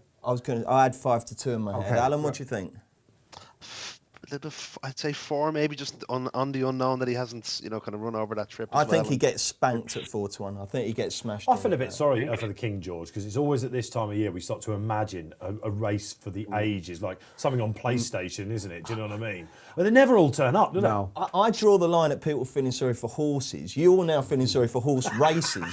Don't have feelings. The poor King George at Kempton. There's Rich Ritchie with his interesting haircut in the... He's gone with the mullet, hasn't he? A Cam is Smith back. tribute, that. Well, it's a magnificent suit he has. I think it's a wool suit. Yeah, sort that of must weigh about 5 stone. You it's wouldn't want sort to of his fall into a colours as canal well, isn't wearing it? that, would you? Yeah, but it's very useful in these conditions. It's got nippy there. All right. Would that wool repel the water or would it absorb it? That's true. It would absorb He the could be water. wobbling around. Yeah. Yeah, That's not great. all right, okay, so we're watching the magnificently dressed Rich Ritchie, who's very excited about Shaka. The one we haven't mentioned is Fernambel Sivola, who came good in the game spirit last time, and again another potential pace angle who will light the ground. Yes, another potential pace angle is something I'd forgotten about him, I'll be honest. This is just going to be running a red-hot gallop, isn't it? Oh, it's going to be fun, isn't it? Do you think we might go 40 on the clock here? Oh, I don't know about that. I was thinking actually about Rich Ritchie. Probably if Shakun did win, it would be about the easiest you could legitimise slamming the doubters, because there's obviously been a huge amount of doubters, but against that there's been good reason to doubt the horse, hasn't there? But yeah, but exactly. I'd be in your camp. I'd be just so overjoyed. Exactly. I wouldn't be care. thinking, we proved a lot of people wrong. I don't care. To the bar. This is the Acca Buster as well, isn't it, potentially, or it is the Acca Gold.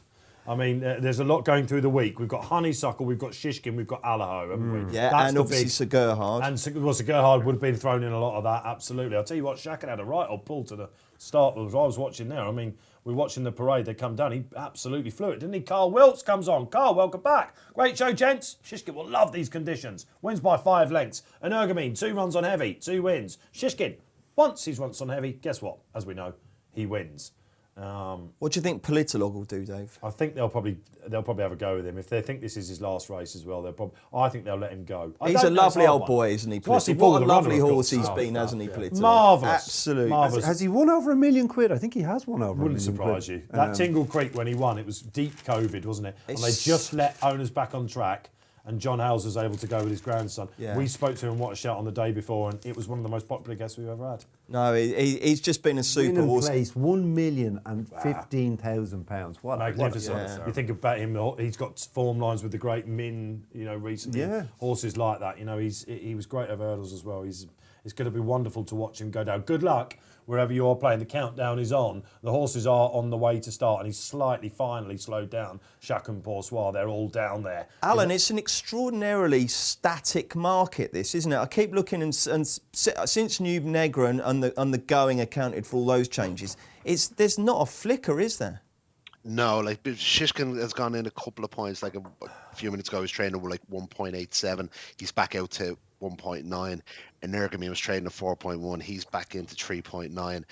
As you said, Bruce, it is very static. I think, particularly with so much liquid in the markets, as well, prices are set as well, so it's people have kind of gone with what they fancy, and there's not too many springers in the market.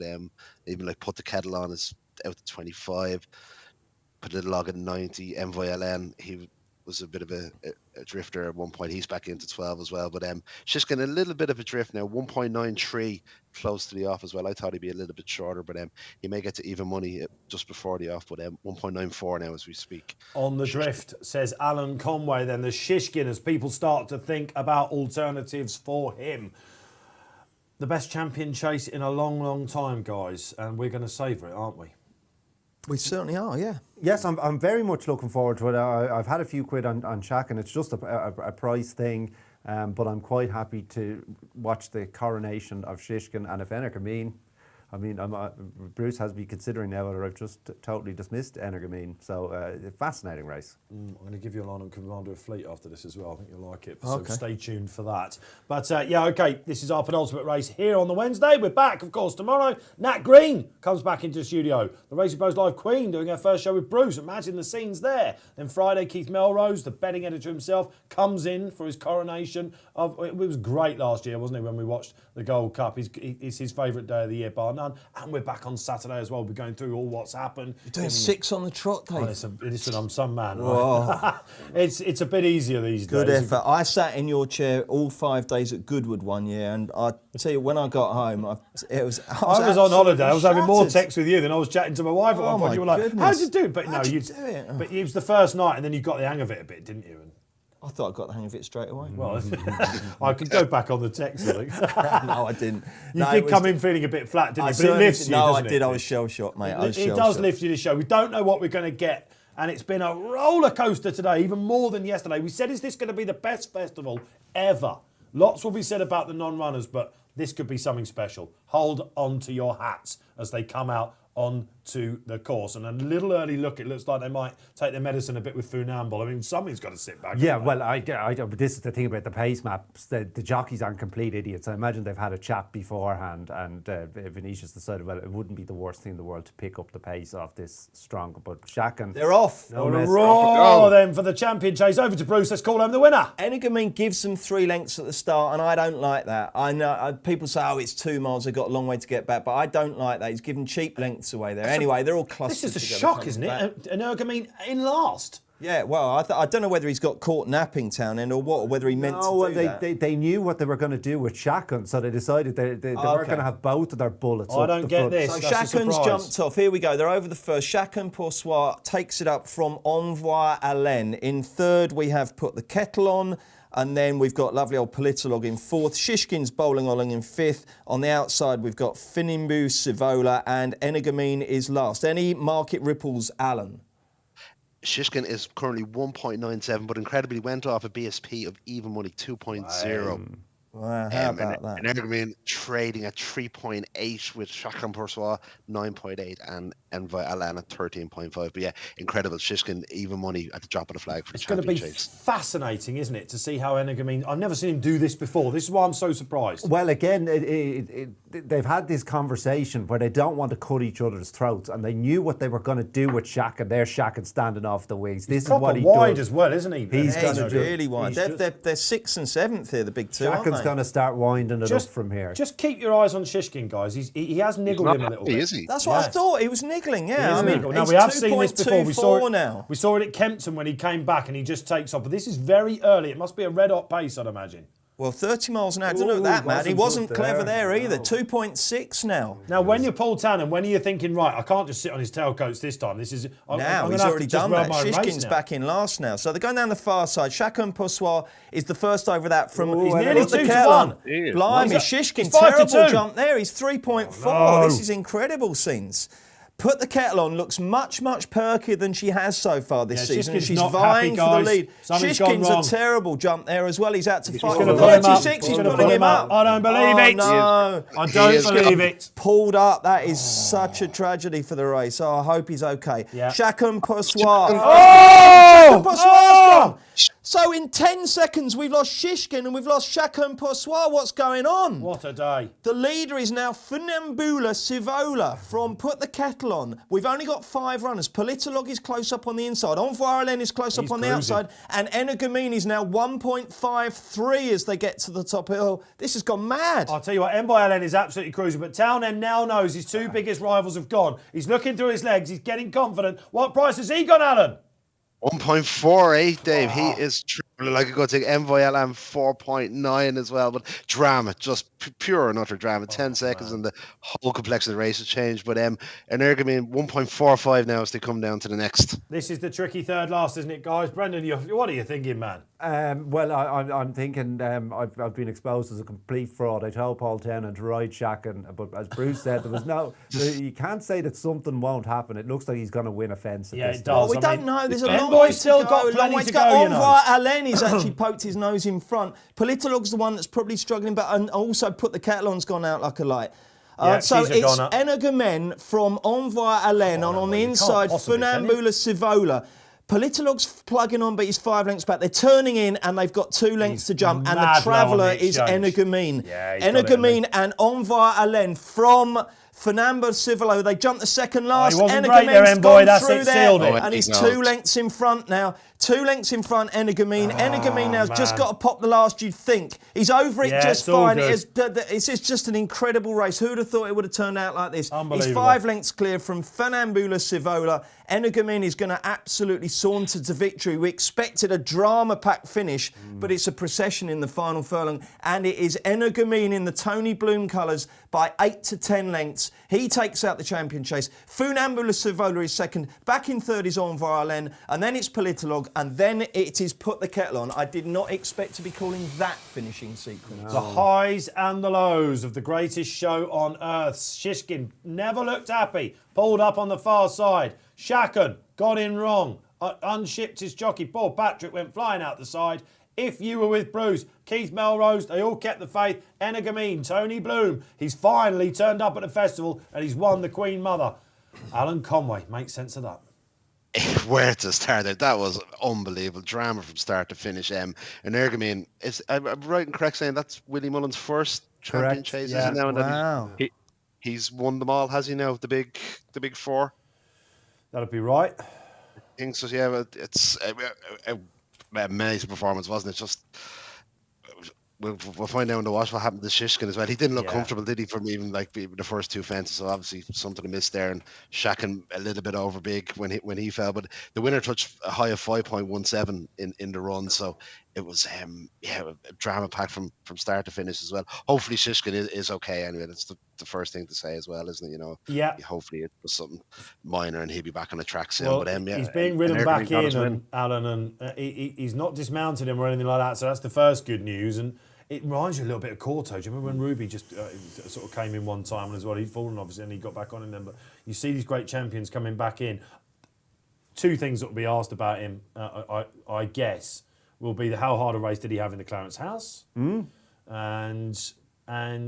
I don't know. I can't say it's the ground at all for him. He's won on heavy, hasn't he? But and then we're watching Chacun back here to just see exactly what happened. Again, he just guessed at it, hasn't he? And one of those sort of Patrick would be ones. disappointed, I think. Yeah, probably. And Patrick's gone shooting out at that point. I mean, I thought Envoy LM might be a danger at some point, but let's concentrate on the form.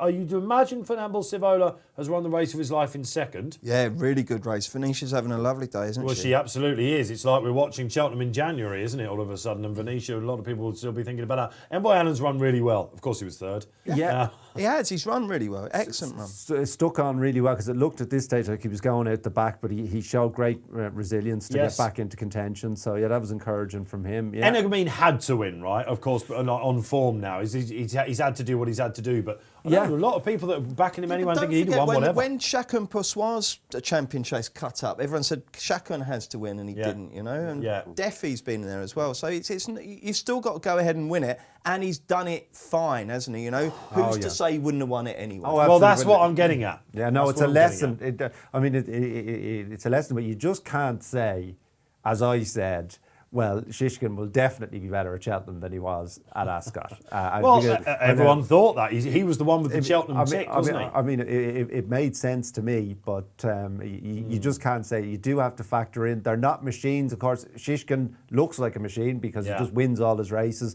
but whatever happened, maybe one of those fences, he pulled a muscle, or hopefully not a burst blood vessel, but something went radically wrong. So it's unfortunate for the race, but the important thing is that they all turned up to take one another on, because you won't have great races unless that happens, as we saw in Ascot, and it just didn't happen today. And Brendan, does the fact they've ridden him back in suggest that it's probably just a precautionary pulled up rather than a kind of emergency job? Well, that's true as well, actually. Yeah. No, So surely if there was something really Well, that's what wrong, I mean. He was still on him. That's so a fair that's point. good. That's a great sign. Yeah. And as we saw in the Coral Cup, when the horses are gone and you know that the field's going, you don't persevere with these horses, do you?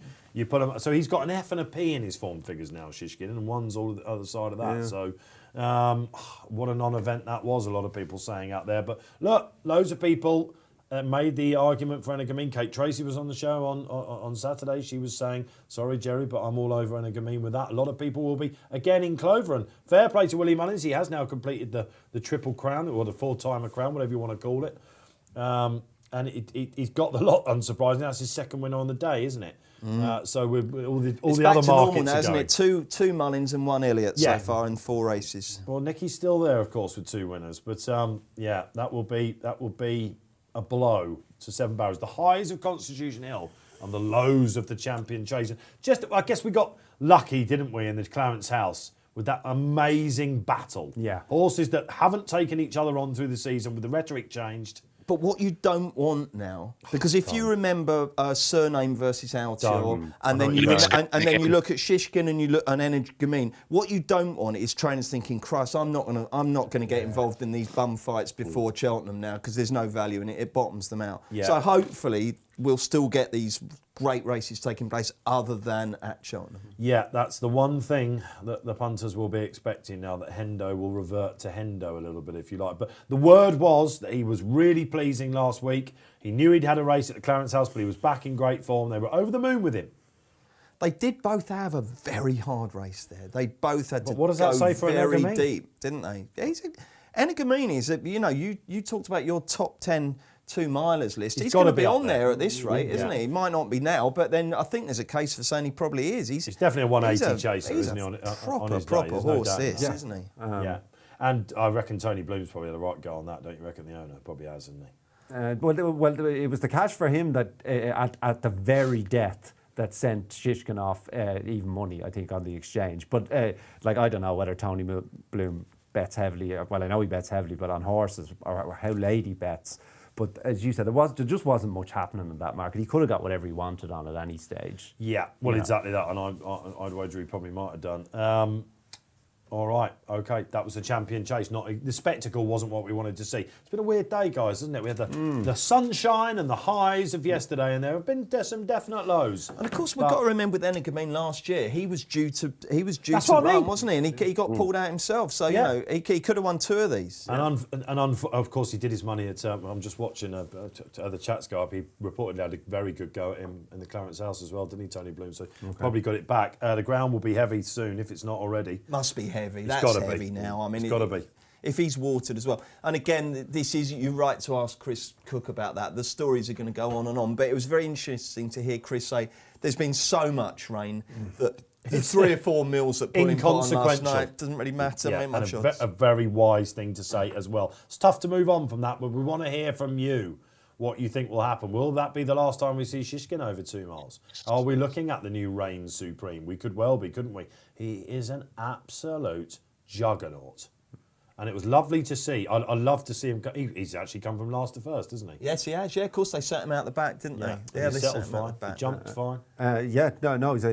He's a model professional, and it'd be hard to crib the tactics, because as you said, they couldn't all go forward. All the pace, the first and second, both completely changed tactics, so both will be happy with that decision. I can imagine that Barry Orr will be down at Cheltenham now. He'll be looking back at the anti-post exchange, because you remember we sent DJ off, didn't we, to get a quote? And I spoke to DJ. I went, "What was the drift on ENERGUMENE about?" He went 21-1 on the exchange. Oh yeah, of course. And he said, "I had to phone up Willie." And so he did have a stone bruise, didn't he? So I mean, there will be some people out there right now, Alan Conway, absolutely going for the Dom Perignon, won't they? But that's it, isn't it? The perils of the exchange, isn't it? But it was a strange drift, and normally there's no smoke without fire, isn't there? But you know, he's standing with the winners and closers, a champion chaser. So it was brilliant performance, isn't it? And it's just hopefully we have to get a rematch with himself and Shishkin, maybe in the Tingle Creek or something like that. But as Bruce said, I just hope it doesn't scar Nicky Henderson again. You know, after Altior getting beaten, he became even more conservative, didn't he, in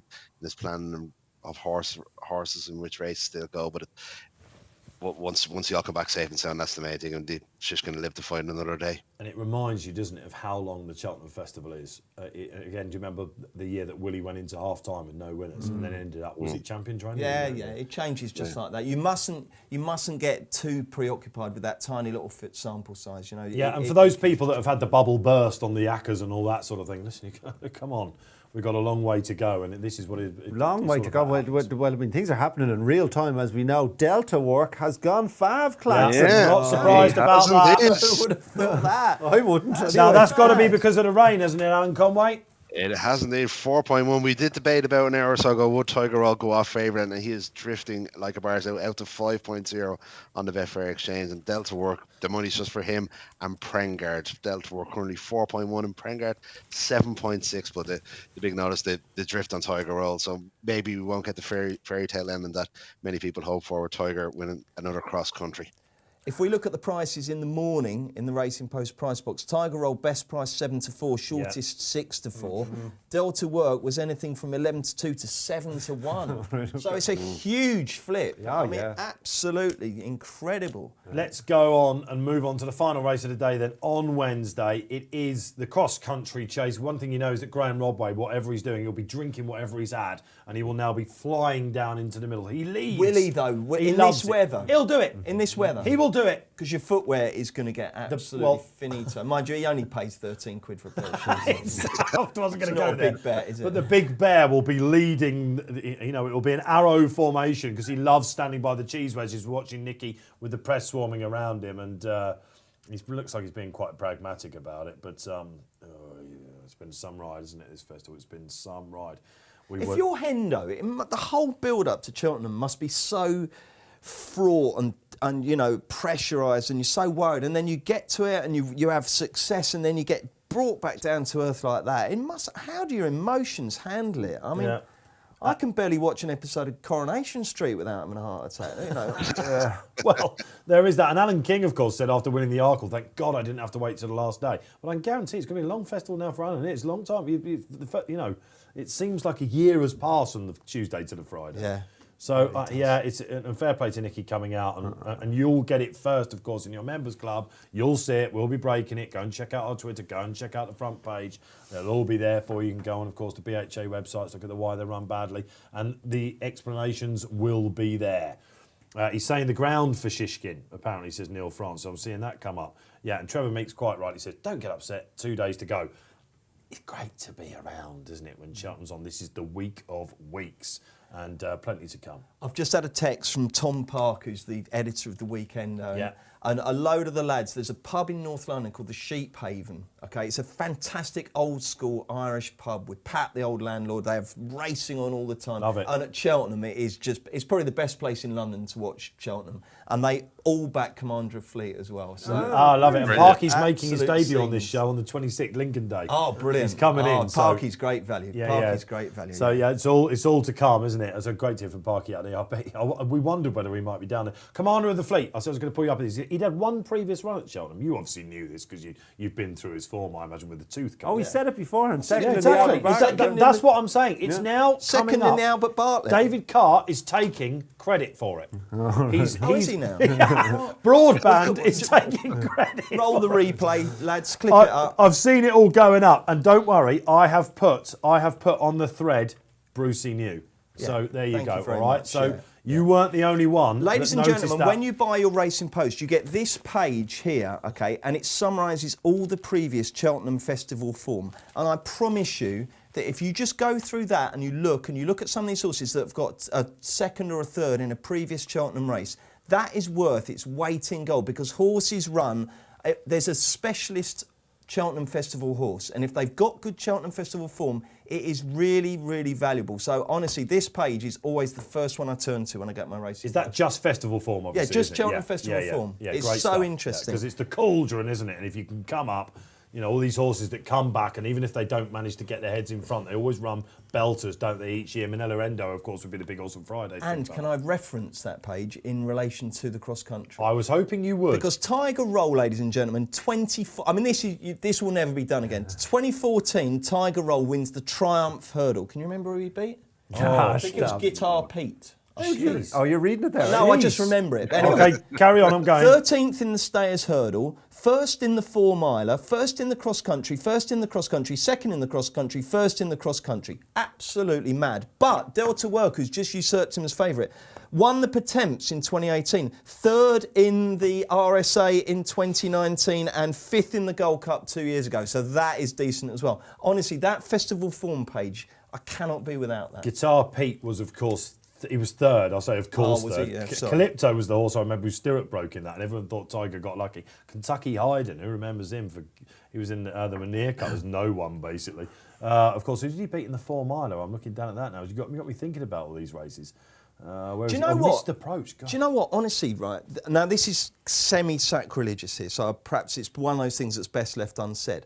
But if you actually look at all the horses that Tiger Roll has ever beaten at Cheltenham, there isn't a really big name among them. There just isn't. I'm not knocking him at all. I'm just saying he's never really beaten a big name horse at Cheltenham. Well, another horse that you will find on that page is, of course, Delta Work, who took out the Pretemps, then was in top of the game's RSA. Yeah. So he's got it all there, hasn't he? Easy's land. I mean, it's fair to say that since Tiger's demolition job of him and he's gone to John Joe, have you ever seen a more unwilling horse in 2 runs this season? Shall I dig him out for this, Brendan, or should we let it through to the keeper? No. Go on, Just what have I done? recited that 1 minute Oh, you did?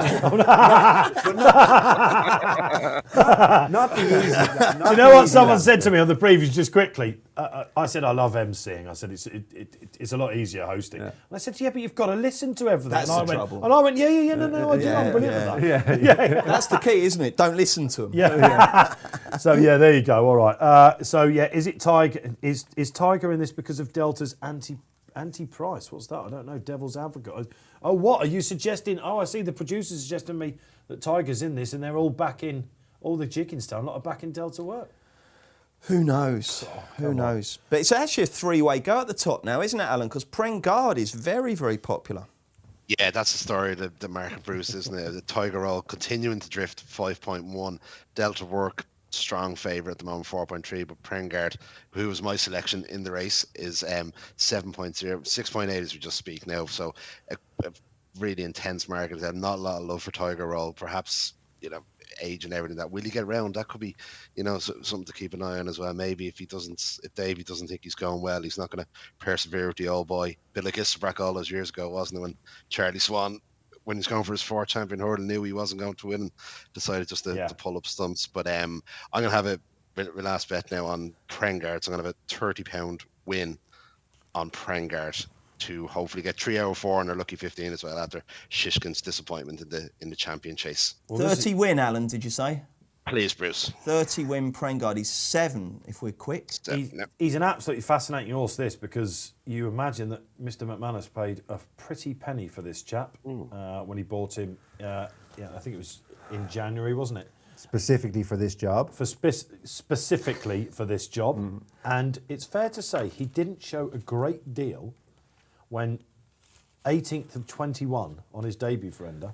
Yes, in a hurdle race. But we're used to this, aren't we? They all used to, your Josie's orders, your spot the differences, they'd all run terribly in handicap hurdles. And actually, some people backed him on the performance because they thought they saw actually a leg working.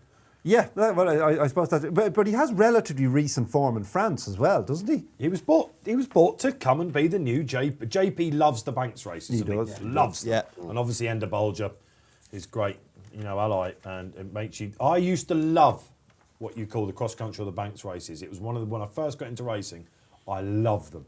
I'd heard, of course, what was the Sean Conway horse? No, Risk of Thunder. Risk of Thunder. The myths of Risk of Thunder. And I once went to Cheltenham early. The first time I ever went to Cheltenham, Tony Martin had a couple of horses. He had a horse called Lyndon's Lotto, who was the biggest horse I've ever seen, still to this day in a parade ring. He'd make Hillcrest look like a midget.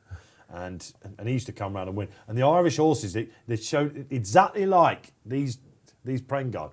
If you like, don't forget the form, people would tell me. You're just ready for the day. So, and Ender is still the king of the Banks, isn't he? Oh, yeah. Yeah, sure, he has a setup at home. That's right, he does. He has At Martinstown, where they practice it. So, you'd have to respect this. And he has rejuvenated some horses. I mean, how's he been getting Champagne Platinum to run well? Oh, monkey, isn't he? So, look, he's got a couple in this, obviously. I thought that... There's one, actually. He looks very overpriced to me. What price is Shady Operator now, Alan Conway?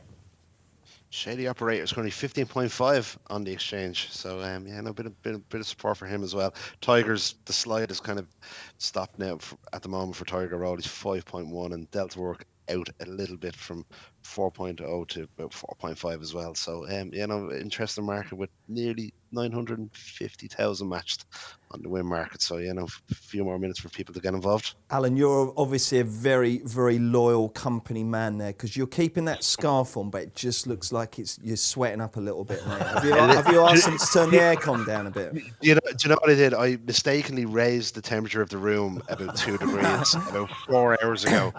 And I'm not going out after I finish this. I'm jumping out the first floor window to land off to get a bit of air. Barry's obviously said, hasn't he, whatever you do, you keep that scarf on, okay? So well, he had such a good day yesterday. He had such a good day yesterday, and we were referencing it a lot, the scarf. Yeah. And when I went and saw some Betfair people recently, they all had socks on as well, the yellow socks. Oh, yeah. And I still can't get a pair of them. I haven't got a pair. It's Come on, issue. everyone in the Hammersmith office, get them over to Dublin, please, Lauren and Anna et al., Harry, etc. We want to see those socks before the end of the week. But you're right. But it's a little bit hot in here as well. You've gone sleeveless as well. Shirt sleeve order there. That's a very, very shrewd move, that. Yes, it is. It is. I find it quite comfortable in the studio, but I'm always reminded at these times of my pipe cleaner arms, and these are the things that have held me back from a glorious darting career. I was looking for marks of You're where you... like Arnold Schwarzenegger compared to me, mate. Well, that's what you're no good at darts either. Do you ever see those lads? They have forearms like blacksmiths. I know. Look at I've this got rubbish. spaghetti arms. I was looking for lab rat marks as well I'm after your comment admiring yesterday. your arms, Brendan. They're what I call muscular, yeah. That's kind of to say, but the dart players would just laugh at me, though. Yeah, no, definitely. You'd be very good on a powered walk, I think. Right, okay, let's get back to the cross country. Let's get some socials. And Chris comes on. Welcome, Chris. Fourth in the race last year, Alpha Tezobo, another in the Jiggies. He's still in the Jiggins town, isn't he? Yeah, Alpha Tezobo? he certainly is. Yeah, he was a grand horse back in his day. He got 2A per me in this as well. Massive price at 80 to 1 with 5 places on offer. 100 to 1, 80 to 1. Why not? Go on. Why not? Yeah, look, we've said it. It's just the do Jiggins town whopping price double. Right, okay. Just back the outsider. He's white cap. Alpha is 110 on the exchange. How about Some that? good horses in this, haven't we, when you look down? I mean, everyone's been zooming in, haven't they, on the top two in the market. But let's go down a couple. Back on the Lash, who, of course, knows how to win around these. He's now carrying the Harry Redknapp colours. You got Plan of Attack, who was going really well, wasn't he? Was it the Kim Muir last year who was going well in? Or I can't remember Plan of Attack for Henry Bromhead and Darrow O'Keefe on. Good old That's right, Potters. he was... Mount Ida, of course. I think I had a was few the, quid in Kim him Muir. that day. Yeah, actually. lots of people did. Tom Segal put him up. Midnight Maestro, of course, we know all about him. Another one for Elder. Potter's Corner is in here.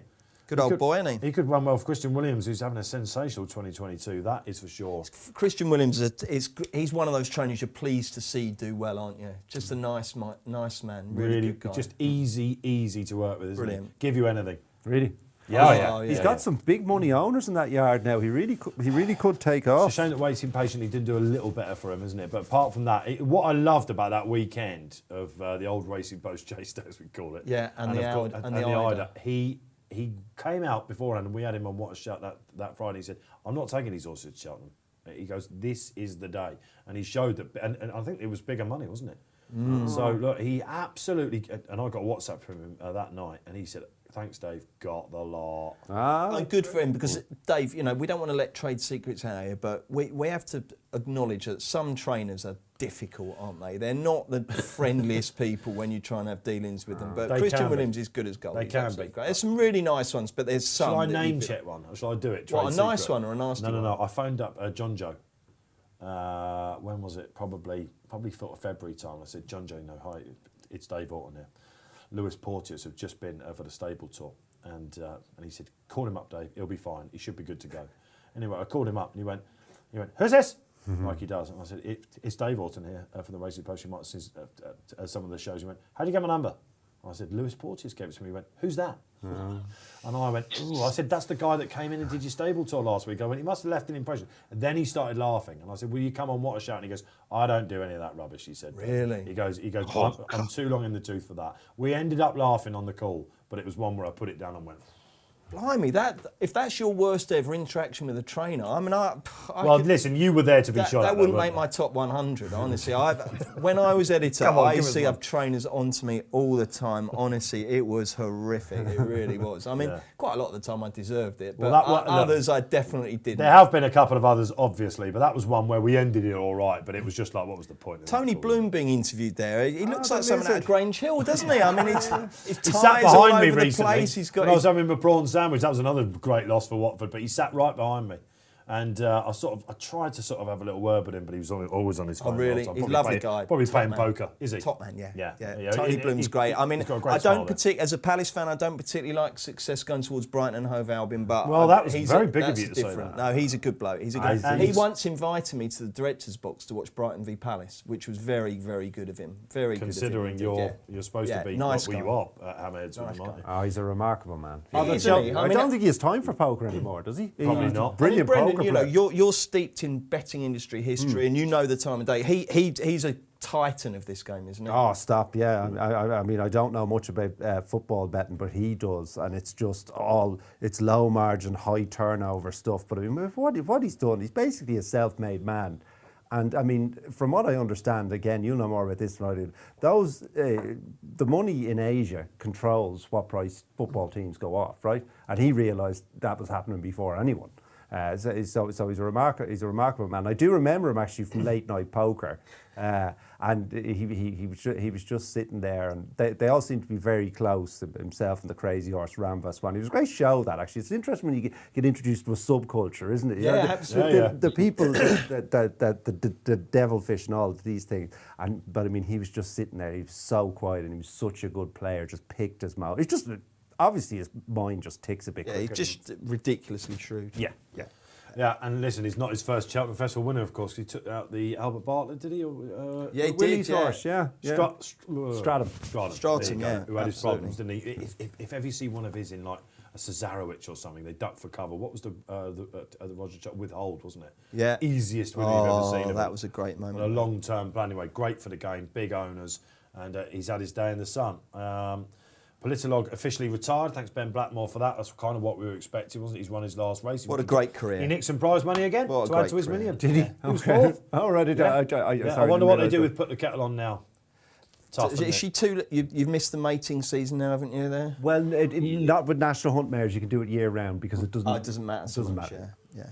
Race after race 4, guess what? It's heavy. Yeah, We it knew just would is, be, isn't it? didn't It's been heavy Yeah. for quite a while. Yeah, it probably has, hasn't it? Okay, back to the final race of the day here on the Wednesday. Half-time whistles are about to blow. Of course, 2 more races after this. We have a quick word about them while we're waiting for the cross-country horses to have a sniff of the cheese wedges. Yes. Oh, God, the Grand Annual looks like a minefield now the rain's come, doesn't it? I remember when Alderwood was my last big winner of the Grand Annual. It's a race that I used to love having a go at, and Alderwood won on terrible ground, so favourites can win that. Anyone like anything? Il Ridotto, I bet, is being backed now, isn't he, Alan Conway? No, non-runner. I'm delighted he's a non-runner. Il Ridotto Oh no, is a sorry, non-runner. not Il Ridotto. It's Time White, isn't Time it? White, yeah. Sorry, Yeah, the two 'cause horses. did you have a go at him? And the ground was all right. I backed both of them, and I got them confused when you Buddy said Rich has also come out, hasn't he? Yeah, he's out as well. And before midnight. Okay, Alan, Il Ridotto does want rain, says Paul Nichols. And if he comes back to that Newbury form, he's got a squeak. It does. He's currently 17.5 on the Betfair Exchange for the Grand Annual. Andy Dufresne for JP, currently 5.2. Editor de Guy, 9.8. A bit of money for Amarillo Sky, 9.4 as well. So again, it's going to be kind of who handles the best, isn't it? That's going to come out on top as well. But what do we make of the bumper? A fascinating contest as well, isn't it? We'll get to that in a second, Alan, because well done, guys in the studio, getting the exchange market up, because that was a bit of a curveball, not on the running order. But Frero Bamboo is one of Kills' plays of the week, and I'm not sure how he's doing. I'd imagine that the Guinness is being sunk today, because the Sizzlers will all be done for tomorrow, and maybe even Friday, I might wager already. But Frero Bamboo will love the ground for a team that can do little wrong. The tipsters, don't forget, this is a nightmare for tipsters because they're rewriting all their copy to tight deadlines. Because you can't, if the going changes like that, the whole thing changes. Well, we were asked for our selections last night, weren't we? And we were happy to give them because it's Cheltenham. You kind of know what you're doing, but I don't know if you had the time again, you might think about it. An annual shout now? Yes, well, I'd back Time White and Il Redondo. I'm delighted Time White is a non-runner because he'd hate that ground. Il Redondo, very interesting. I thought he needed the run on comeback. As you say, huge career best performance in Newbury in a race that worked out well. They went a million, didn't they? Yeah, but they will in this race as well. Exactly. I mean, whatever about Editor to keep, will he even be able to lead here? Because I don't think the ground's ideal for him. He's going to try and lead, isn't he, Editor? Well, for pleasure, basically, it's just a complete good shout. and global citizen. You just can't hold those horses. Before midnight's out, isn't he? So they look like they're your runners. So it's going to be a really strong pace. I just thought it came a little bit too soon, the run behind Edwardstone in Sandown. I think he might have bounced off the career best in Newbury. Then he comes back and probably, I'd say Nichols had given him a little break again. His horses were desperately out of form in Lingfield. Travelled like the best horse in that race. I think he's going to travel like a little travelly thing in behind here, off this strong pace. And the cut-up of runners won't be a bad thing for him, you know, because he's going to need to do a sort of a Corrit Rambler, isn't he, and come through a little bit. And we should mention Harry Cobden as well. Cobby. The horse. I've gone so bad with names that the horse of Tizard yesterday who finished third in the orange colours. Oscar Elite. Oscar can't jump until Cobden gets on him, and he had him winging fences all day. And he badly deserves it after last year as well. He deserves that Cheltenham Festival winner, doesn't he? You made reference to sorry, Bruce, annual shout. Have you got one? Not really. I started studying it, thinking, oh Christ, I've got to do the grand annual for the show, and then I checked the running order. It wasn't on it, so I thought, that's the result. But, that's a good case for Il Redondo. Do you know what I would do with my little S's? I would have a very silly bet on Hassanki for Laura Morgan and Lewis Dobb claiming 7 at 55 because he's only, if you pardon, Lewis Dobb rides, he's lobbed around in small fields and won them, but they are on soft terrain. Charlie Pace talks very highly of him. He's a jockey coach. Okay, I would have a silly little bet on Hassanki at a very big price. She's had a great year as well, hasn't she? Yeah, she's a trainer, isn't she? She's good. Absolutely. I like her. She knows her onions, say the people in the game. Just as they get to Mountain, we'll come back to cross country shortly for you, but the bumper, we've got to talk about that, and he made reference to it, Alan. See if we can get up that. Let's test the guys in the gallery now. What price? Facile Vega on the machine. 2.9, and then American Mike at 3.4 with Redemption Day 9.2, and James's Gate at 17, and then the Rich Richie Steamer. I think was he 60 to 1 in places last night into 10 to 1. Ulan Bator something or other. Yes, Ulan Bator de Che. Yeah, Che. He's currently 19.5 on the exchange, and then Madman's Game at 30. But what a race it potentially is, isn't it? If the Facile Vega turns up, that turned up at Leopardstown as well. It could be a long way back to second, isn't it? But then again, Willie Mullins in the bumper, he just doesn't have the one, does he? So it's going to be a fascinating contest, isn't it? Yeah, and you never know, as we see with Willie's horses, they do always come for one talking horse, don't they? And then and the second and third string can do it. Appreciates it, of course. You know, all the great horses won. Ferdy Hollow, when he won it, was not first string. That was appreciates you, of course. Mm-hmm. Who do we like? Facile Vega, American Mike, or something left field? American Mike. It's a little bit like the conversation with Constitution Hill. I don't know how good he is, but I know he's a very kind-natured horse with ability. You can do anything you want with him in the race. He tries his heart out. The tactical versatility will be useful. He's just a horse, a bit like Constitution Hill. He's just a horse I like, and I want to find out how good he is. So I'll have something small on him. Yeah, he's obviously stopping me back in Facile Vega, but the two of them haven't moved in the market. And despite the chat and what we've seen Facile Castle Vega do at Leopardstown, he stays strong, hasn't he? Looking forward to that one. Very much looking forward to it. No particular urge to have a bet. We'll look and learn. How can anyone particularly say one of the favourite strands of form is better than the other? Just, I doubt I'll get involved.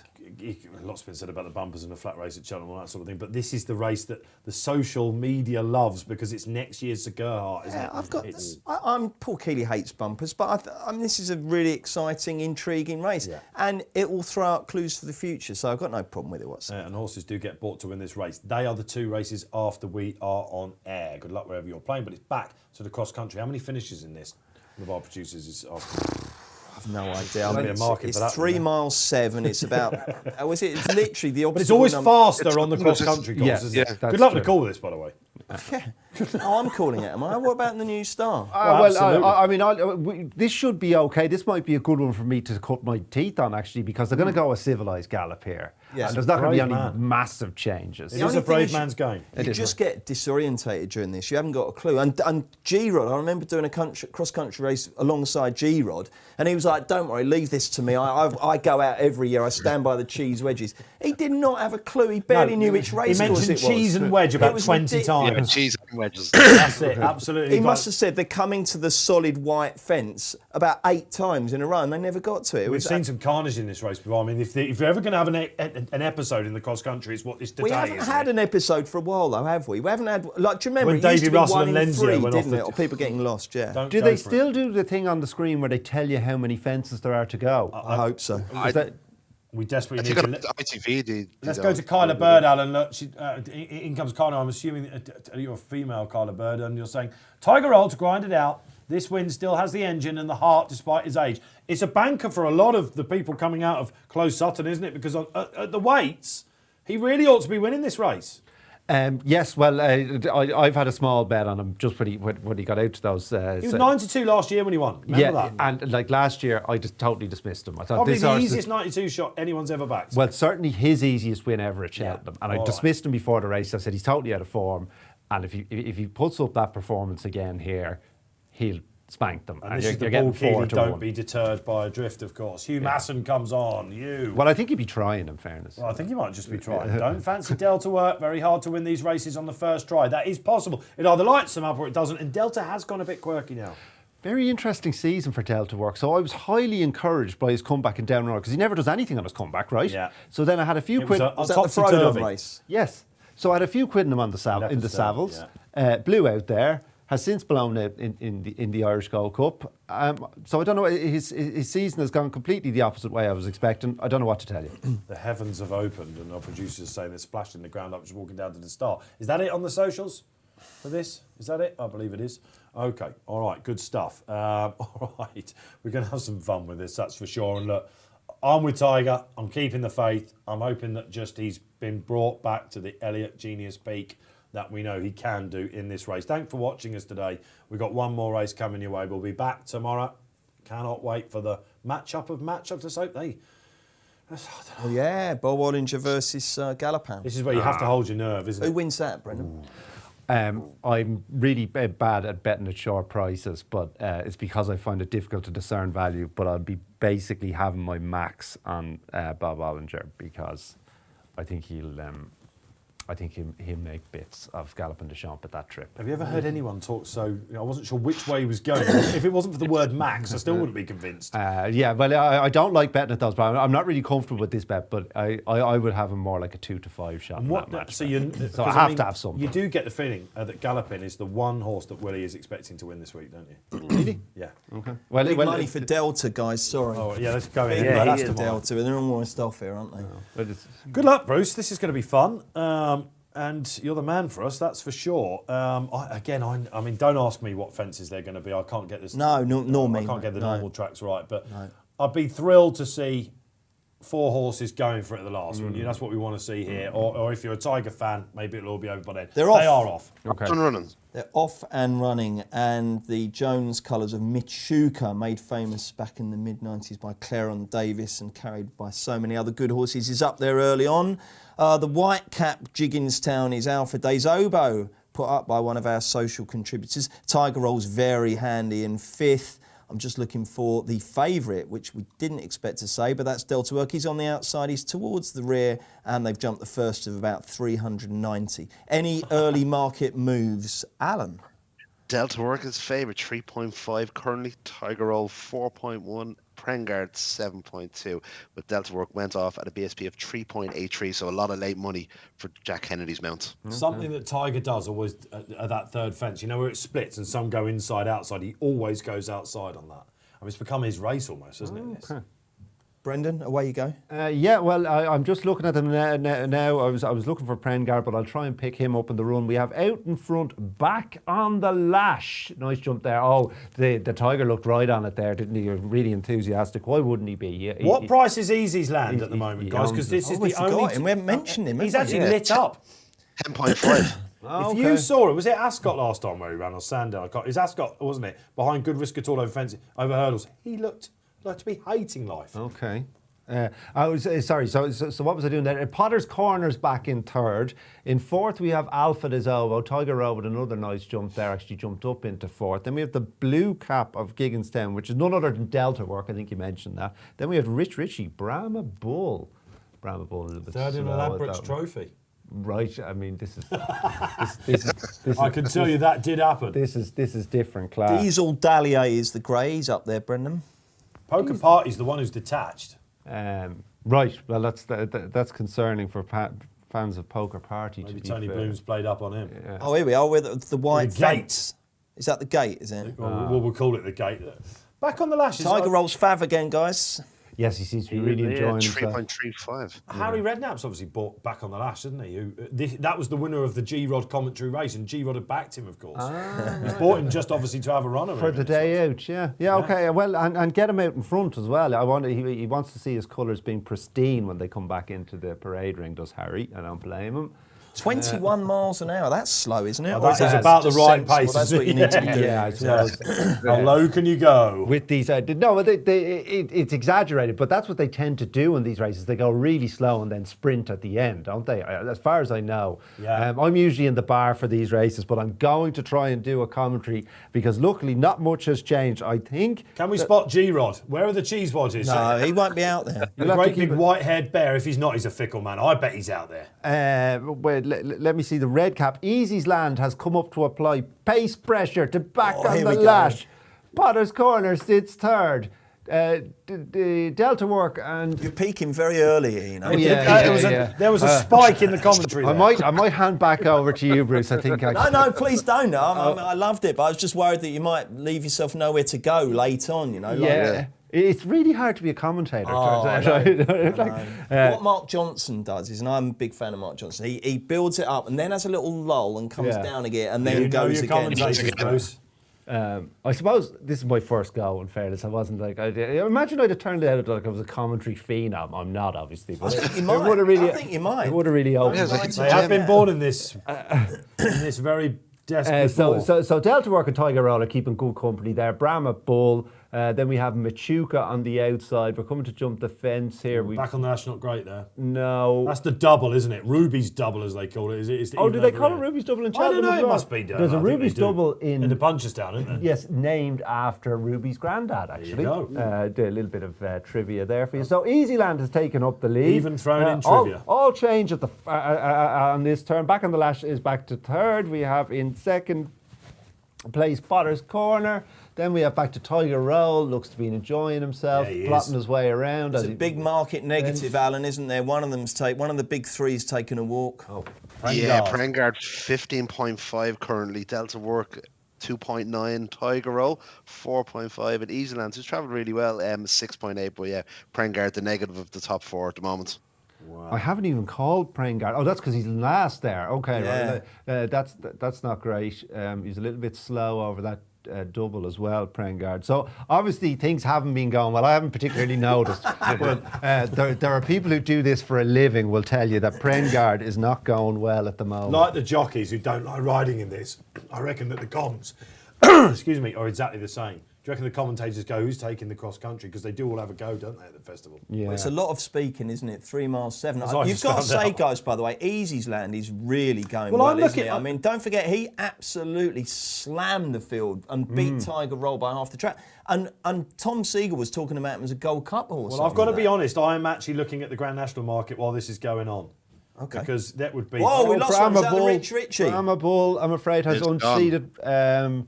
It has unseated none other than Brian Hayes. Okay, he's a goner. But I think Brian will probably be okay. Jolly good.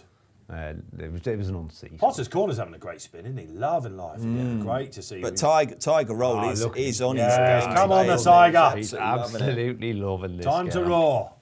Prangard gone by the looks of it, is he? He's Pulled up, yeah. Okay. Good shout. Good. Exchange good. signal. Yeah, he's Where's got Diesel Dallier, who's the grey, of course, isn't he, who beat... who did he beat when he won it last time? Of course, Potter's Corner back in December. Do they have people like that, commentators, when beside them, who pass them little notes? Yeah, I don't At the know. National, they have spotters. I know a yeah. couple of them, actually. Okay. Yeah, they go out there for the sort of jolly every year. And You know, the darts commentators have spotters as well. they? They have counters. They have someone saying, no, It he's makes a gonna lot go- of sense, It's doesn't to tell the cameraman he's going to go double 17 and then right, switch okay. that. Anyway, back to the cross country, and it's still Easy's Land out in front from Potter's Corner, from Delta Work, from Tiger Roll. So the race is coming to the ball. They've been going 6 minutes. I mean, how long does this last? It can't be that much longer, can it? They've just jumped over a hedge that I the seem breaking to news think is they're the going one- 22 miles an hour. Right. 24. What a sneaky move from Davy Russell there to go up the inside. up the inner. It's just, that was a real alpha move. Who was he up against there? Who's riding easy? John Joe O'Neill has just Yes. been alphaed by Davy Russell, and the Tiger takes up the lead. But Delta Work's still travelling away. How's he? Yeah, been he's jumping? enjoying this, isn't he? I can't actually, you know. Go on, Alan. 2.2 currently Delta Work, 2.7 Tiger Roll, Wow, Tiger and not Easy Land's 20 at the moment. So Tigers, Davies. Is it between the pair then? There looks to be only exchange one thing, so- winner to me. Who? Yeah. Tiger Roll. Well, what about it's not even Delta? Fav. Yeah, I know. Machuca's still in there going well, isn't he? Okay. But Tiger Roll is just a complete machine over this distance and on this ground, and he's loving life, so he's just going to do what he did last year. Well, I did say that about... so if he manages to do what he did last year, he'll just win, won't What's he? that on the inside in the blue colours? Except for the in-running guys. That is step back, is it? Wow, from for the Bradstocks. Blimey, Holy O'Reilly. Gree fame, who apparently can only go right-handed, but wouldn't be total surprise seeing back to his quirky sausage. Tiger. Mitch- Tiger goes Mitch well, doesn't he? Schuker, who's the absolute rank outsider here to start Yeah. with, he's only 19 on the Jim exchange Draper, now. Notre Pere, etc. What's going to happen here? I tell you what, it's a good course debut for Delta Work. It The is. idea that as a class act he wasn't going to enjoy it, he's going well. But it looks like it's a 2-horse race with these two, doesn't it? Or am I getting ahead of myself? No, I think you're Kennedy's trying to spot get on. off the mark for the first time this week as well as Davey, so the two of them won't be giving it up lightly. Potter's Corner now cracking, Machuca cracking. It's a 4-horse race, guys. Diesel Dallier not totally out of it. Step back, I tell you what, could he be the fly? Come Spoil on, the party. Tiger Roll is making massive alpha moves here. He's just going to put them Here all we in go. their This place. is the Birch. That means there must be about 5 out, is it? Or they come into the home straight. It's hard to tell, isn't it? He's I think they're about to turn in. Delta's Tiger Roll's got cracking. this, hasn't Come he? on, Tiger. Tiger's Come on, we need absolutely to roar cruising this here. if He's he's got coming them all in. off the He's bridle. on the bridle. This is It can it. only be Tiger or Look at Delta this. Work now. They're Come coming on, into the Tiger. straight. Delta Tiger finish is his lungs. absolutely eating them. It's not over. Here comes It's Delta. over. Come on, it's Go on, over. the Tiger. Roar him on, Tiger. come on, the Come on, Tiger. the Tiger. Tiger He's is roaring Delta away. Work. And it's Oh, going to be no, close. it's not Tiger over. comes It's not through the over last at in all. front, but Delta's close. Oh, come on, Tiger Tiger. from Great there, Delta. Tiger. Tiger from Delta. Come on, Can Tiger. Delta get there? He goes again. Got him. He goes again. Close. Can Delta beat him? Oh, Delta no. Work Oh, wins it. no. Delta Oh. Work wins it. Delta Work. You haven't read the script, man. Unbelievable. Kennedy punches the air. Bambi's mother has been shot and Tiger Roll has finished second. I don't believe it. It's been that sort of day, hasn't it? Yes, incredible. And Wow. great. Unbelievable. A great strike for the game to see that. The 2 horse, they thought that was the race that he should run in. They put up a great spectacle, the two of them, and Tiger Roll has been carried out on his shield. And let's face, a lot of people have said, oh, Tiger Roll, they want him to win. Delta Work will just keep a respectful second. For the integrity of the game, hats off to the Gigginstown guys. They ran their big horses there on their merits, and they gave us a fantastic finish. And Tiger Roll has not lost an ounce of his steam there. No, What a superstar he is. And we'll see whether he goes out now. We will see. I mean, Gordon Elliott, delighted, he's got the 1-2. That's his second win of the week. Jack Kennedy, he's off the mark now. I have to say, Davy Russell looked a little bit a little bit shell-shocked there. He must have thought he had it coming to last. He wasn't great, Tiger, was he, at the last there? But look, it is what it is. And you're right. Lots has been said about that over the years, isn't there? Whether it be, you see it on the flat quite a bit, don't you? And you're like, they're back one in the maid and these big organisations, and they're not so busy on the second, all that sort of thing. You see it all over. You're right, absolutely right. And that has been backed off the boards, Alan Conway. Has indeed. And went off BSP of 3.83, but just checking Tiger Woods' graph, 1.13 was the low that he hit in running, and Delta hit a high of 8.4. But as Bruce said, like brilliant from Tiger Woods, and if he is to be retired, what a way to go out. He went out in a shield, and I wouldn't imagine the conversation between Davy Russell and Jack Kennedy would be too pleasant now going on the way back in, wouldn't it? Jack didn't really read the script, but a brilliant race, and if it is to be Tiger Woods' last race, what a way to go out. Yeah. I think that's put Tiger Woods spot on for the National, me. Absolutely. A little bit of trolling to finish, yeah. I'm certainly hoping that they read the previous Cheltenham form there, because they were both bang to the fore, weren't they? Honestly, that page, check it out for the rest of the week. Delta's only a 9-year-old. That's a young lad, isn't it, in the bank sphere? Yeah. That was really good, wasn't it? That was absolutely brilliant. And Michael O'Reilly, it's obviously warmed him up because he's got every single shirt button undone there. He looks like the Incredible Hulk after he's had his spinach. Oh no, I'm getting mixed up there. It's Popeye, wasn't it? Well, there we are. That was the final race of the day on day 2 of the Cheltenham Festival 2022 Racing Post Live. What a thrill it has been to have Brendan Duke with us for the 2 days. Bruce played a small part in getting you over, obviously, and it was a big money signing. It was. It was. You've flown over and seen us, and we'll probably have a little sherbet afterwards, shall we? Just a little warmer. I think we've earned it again. We certainly have. Honestly, it's been great. Send your love in for Brendan. This won't be the last time we see you, hopefully, on this show. Well, if it is, like Tiger Roll, what a finale. Not a chance. Just because Bruce has dealt to work you with the Commander of Fleet. And Bruce, great to have you back on. Commentaries to your bow as well. Great to have you back on Commander. You will now be known as the Commander. I'll tell you what, that was a fun day. I hope Shishkin's okay and then I can celebrate properly. But he was jogged in, so he was ridden back, so hopefully he's fine. Another day of phenomenal drama, going changes, upsets, market changes, non-runners, amazing performances. The Irish have won every race, amazing. You just don't know what you're going to get, do you? Let's have a look at it, and then I think the guys have prepared something for you out there. What a fun we had. Come on, come on. Jump, he's got I didn't swear. Come on. This is going to be it. Come on, Bruce, we're going to get this. Come on.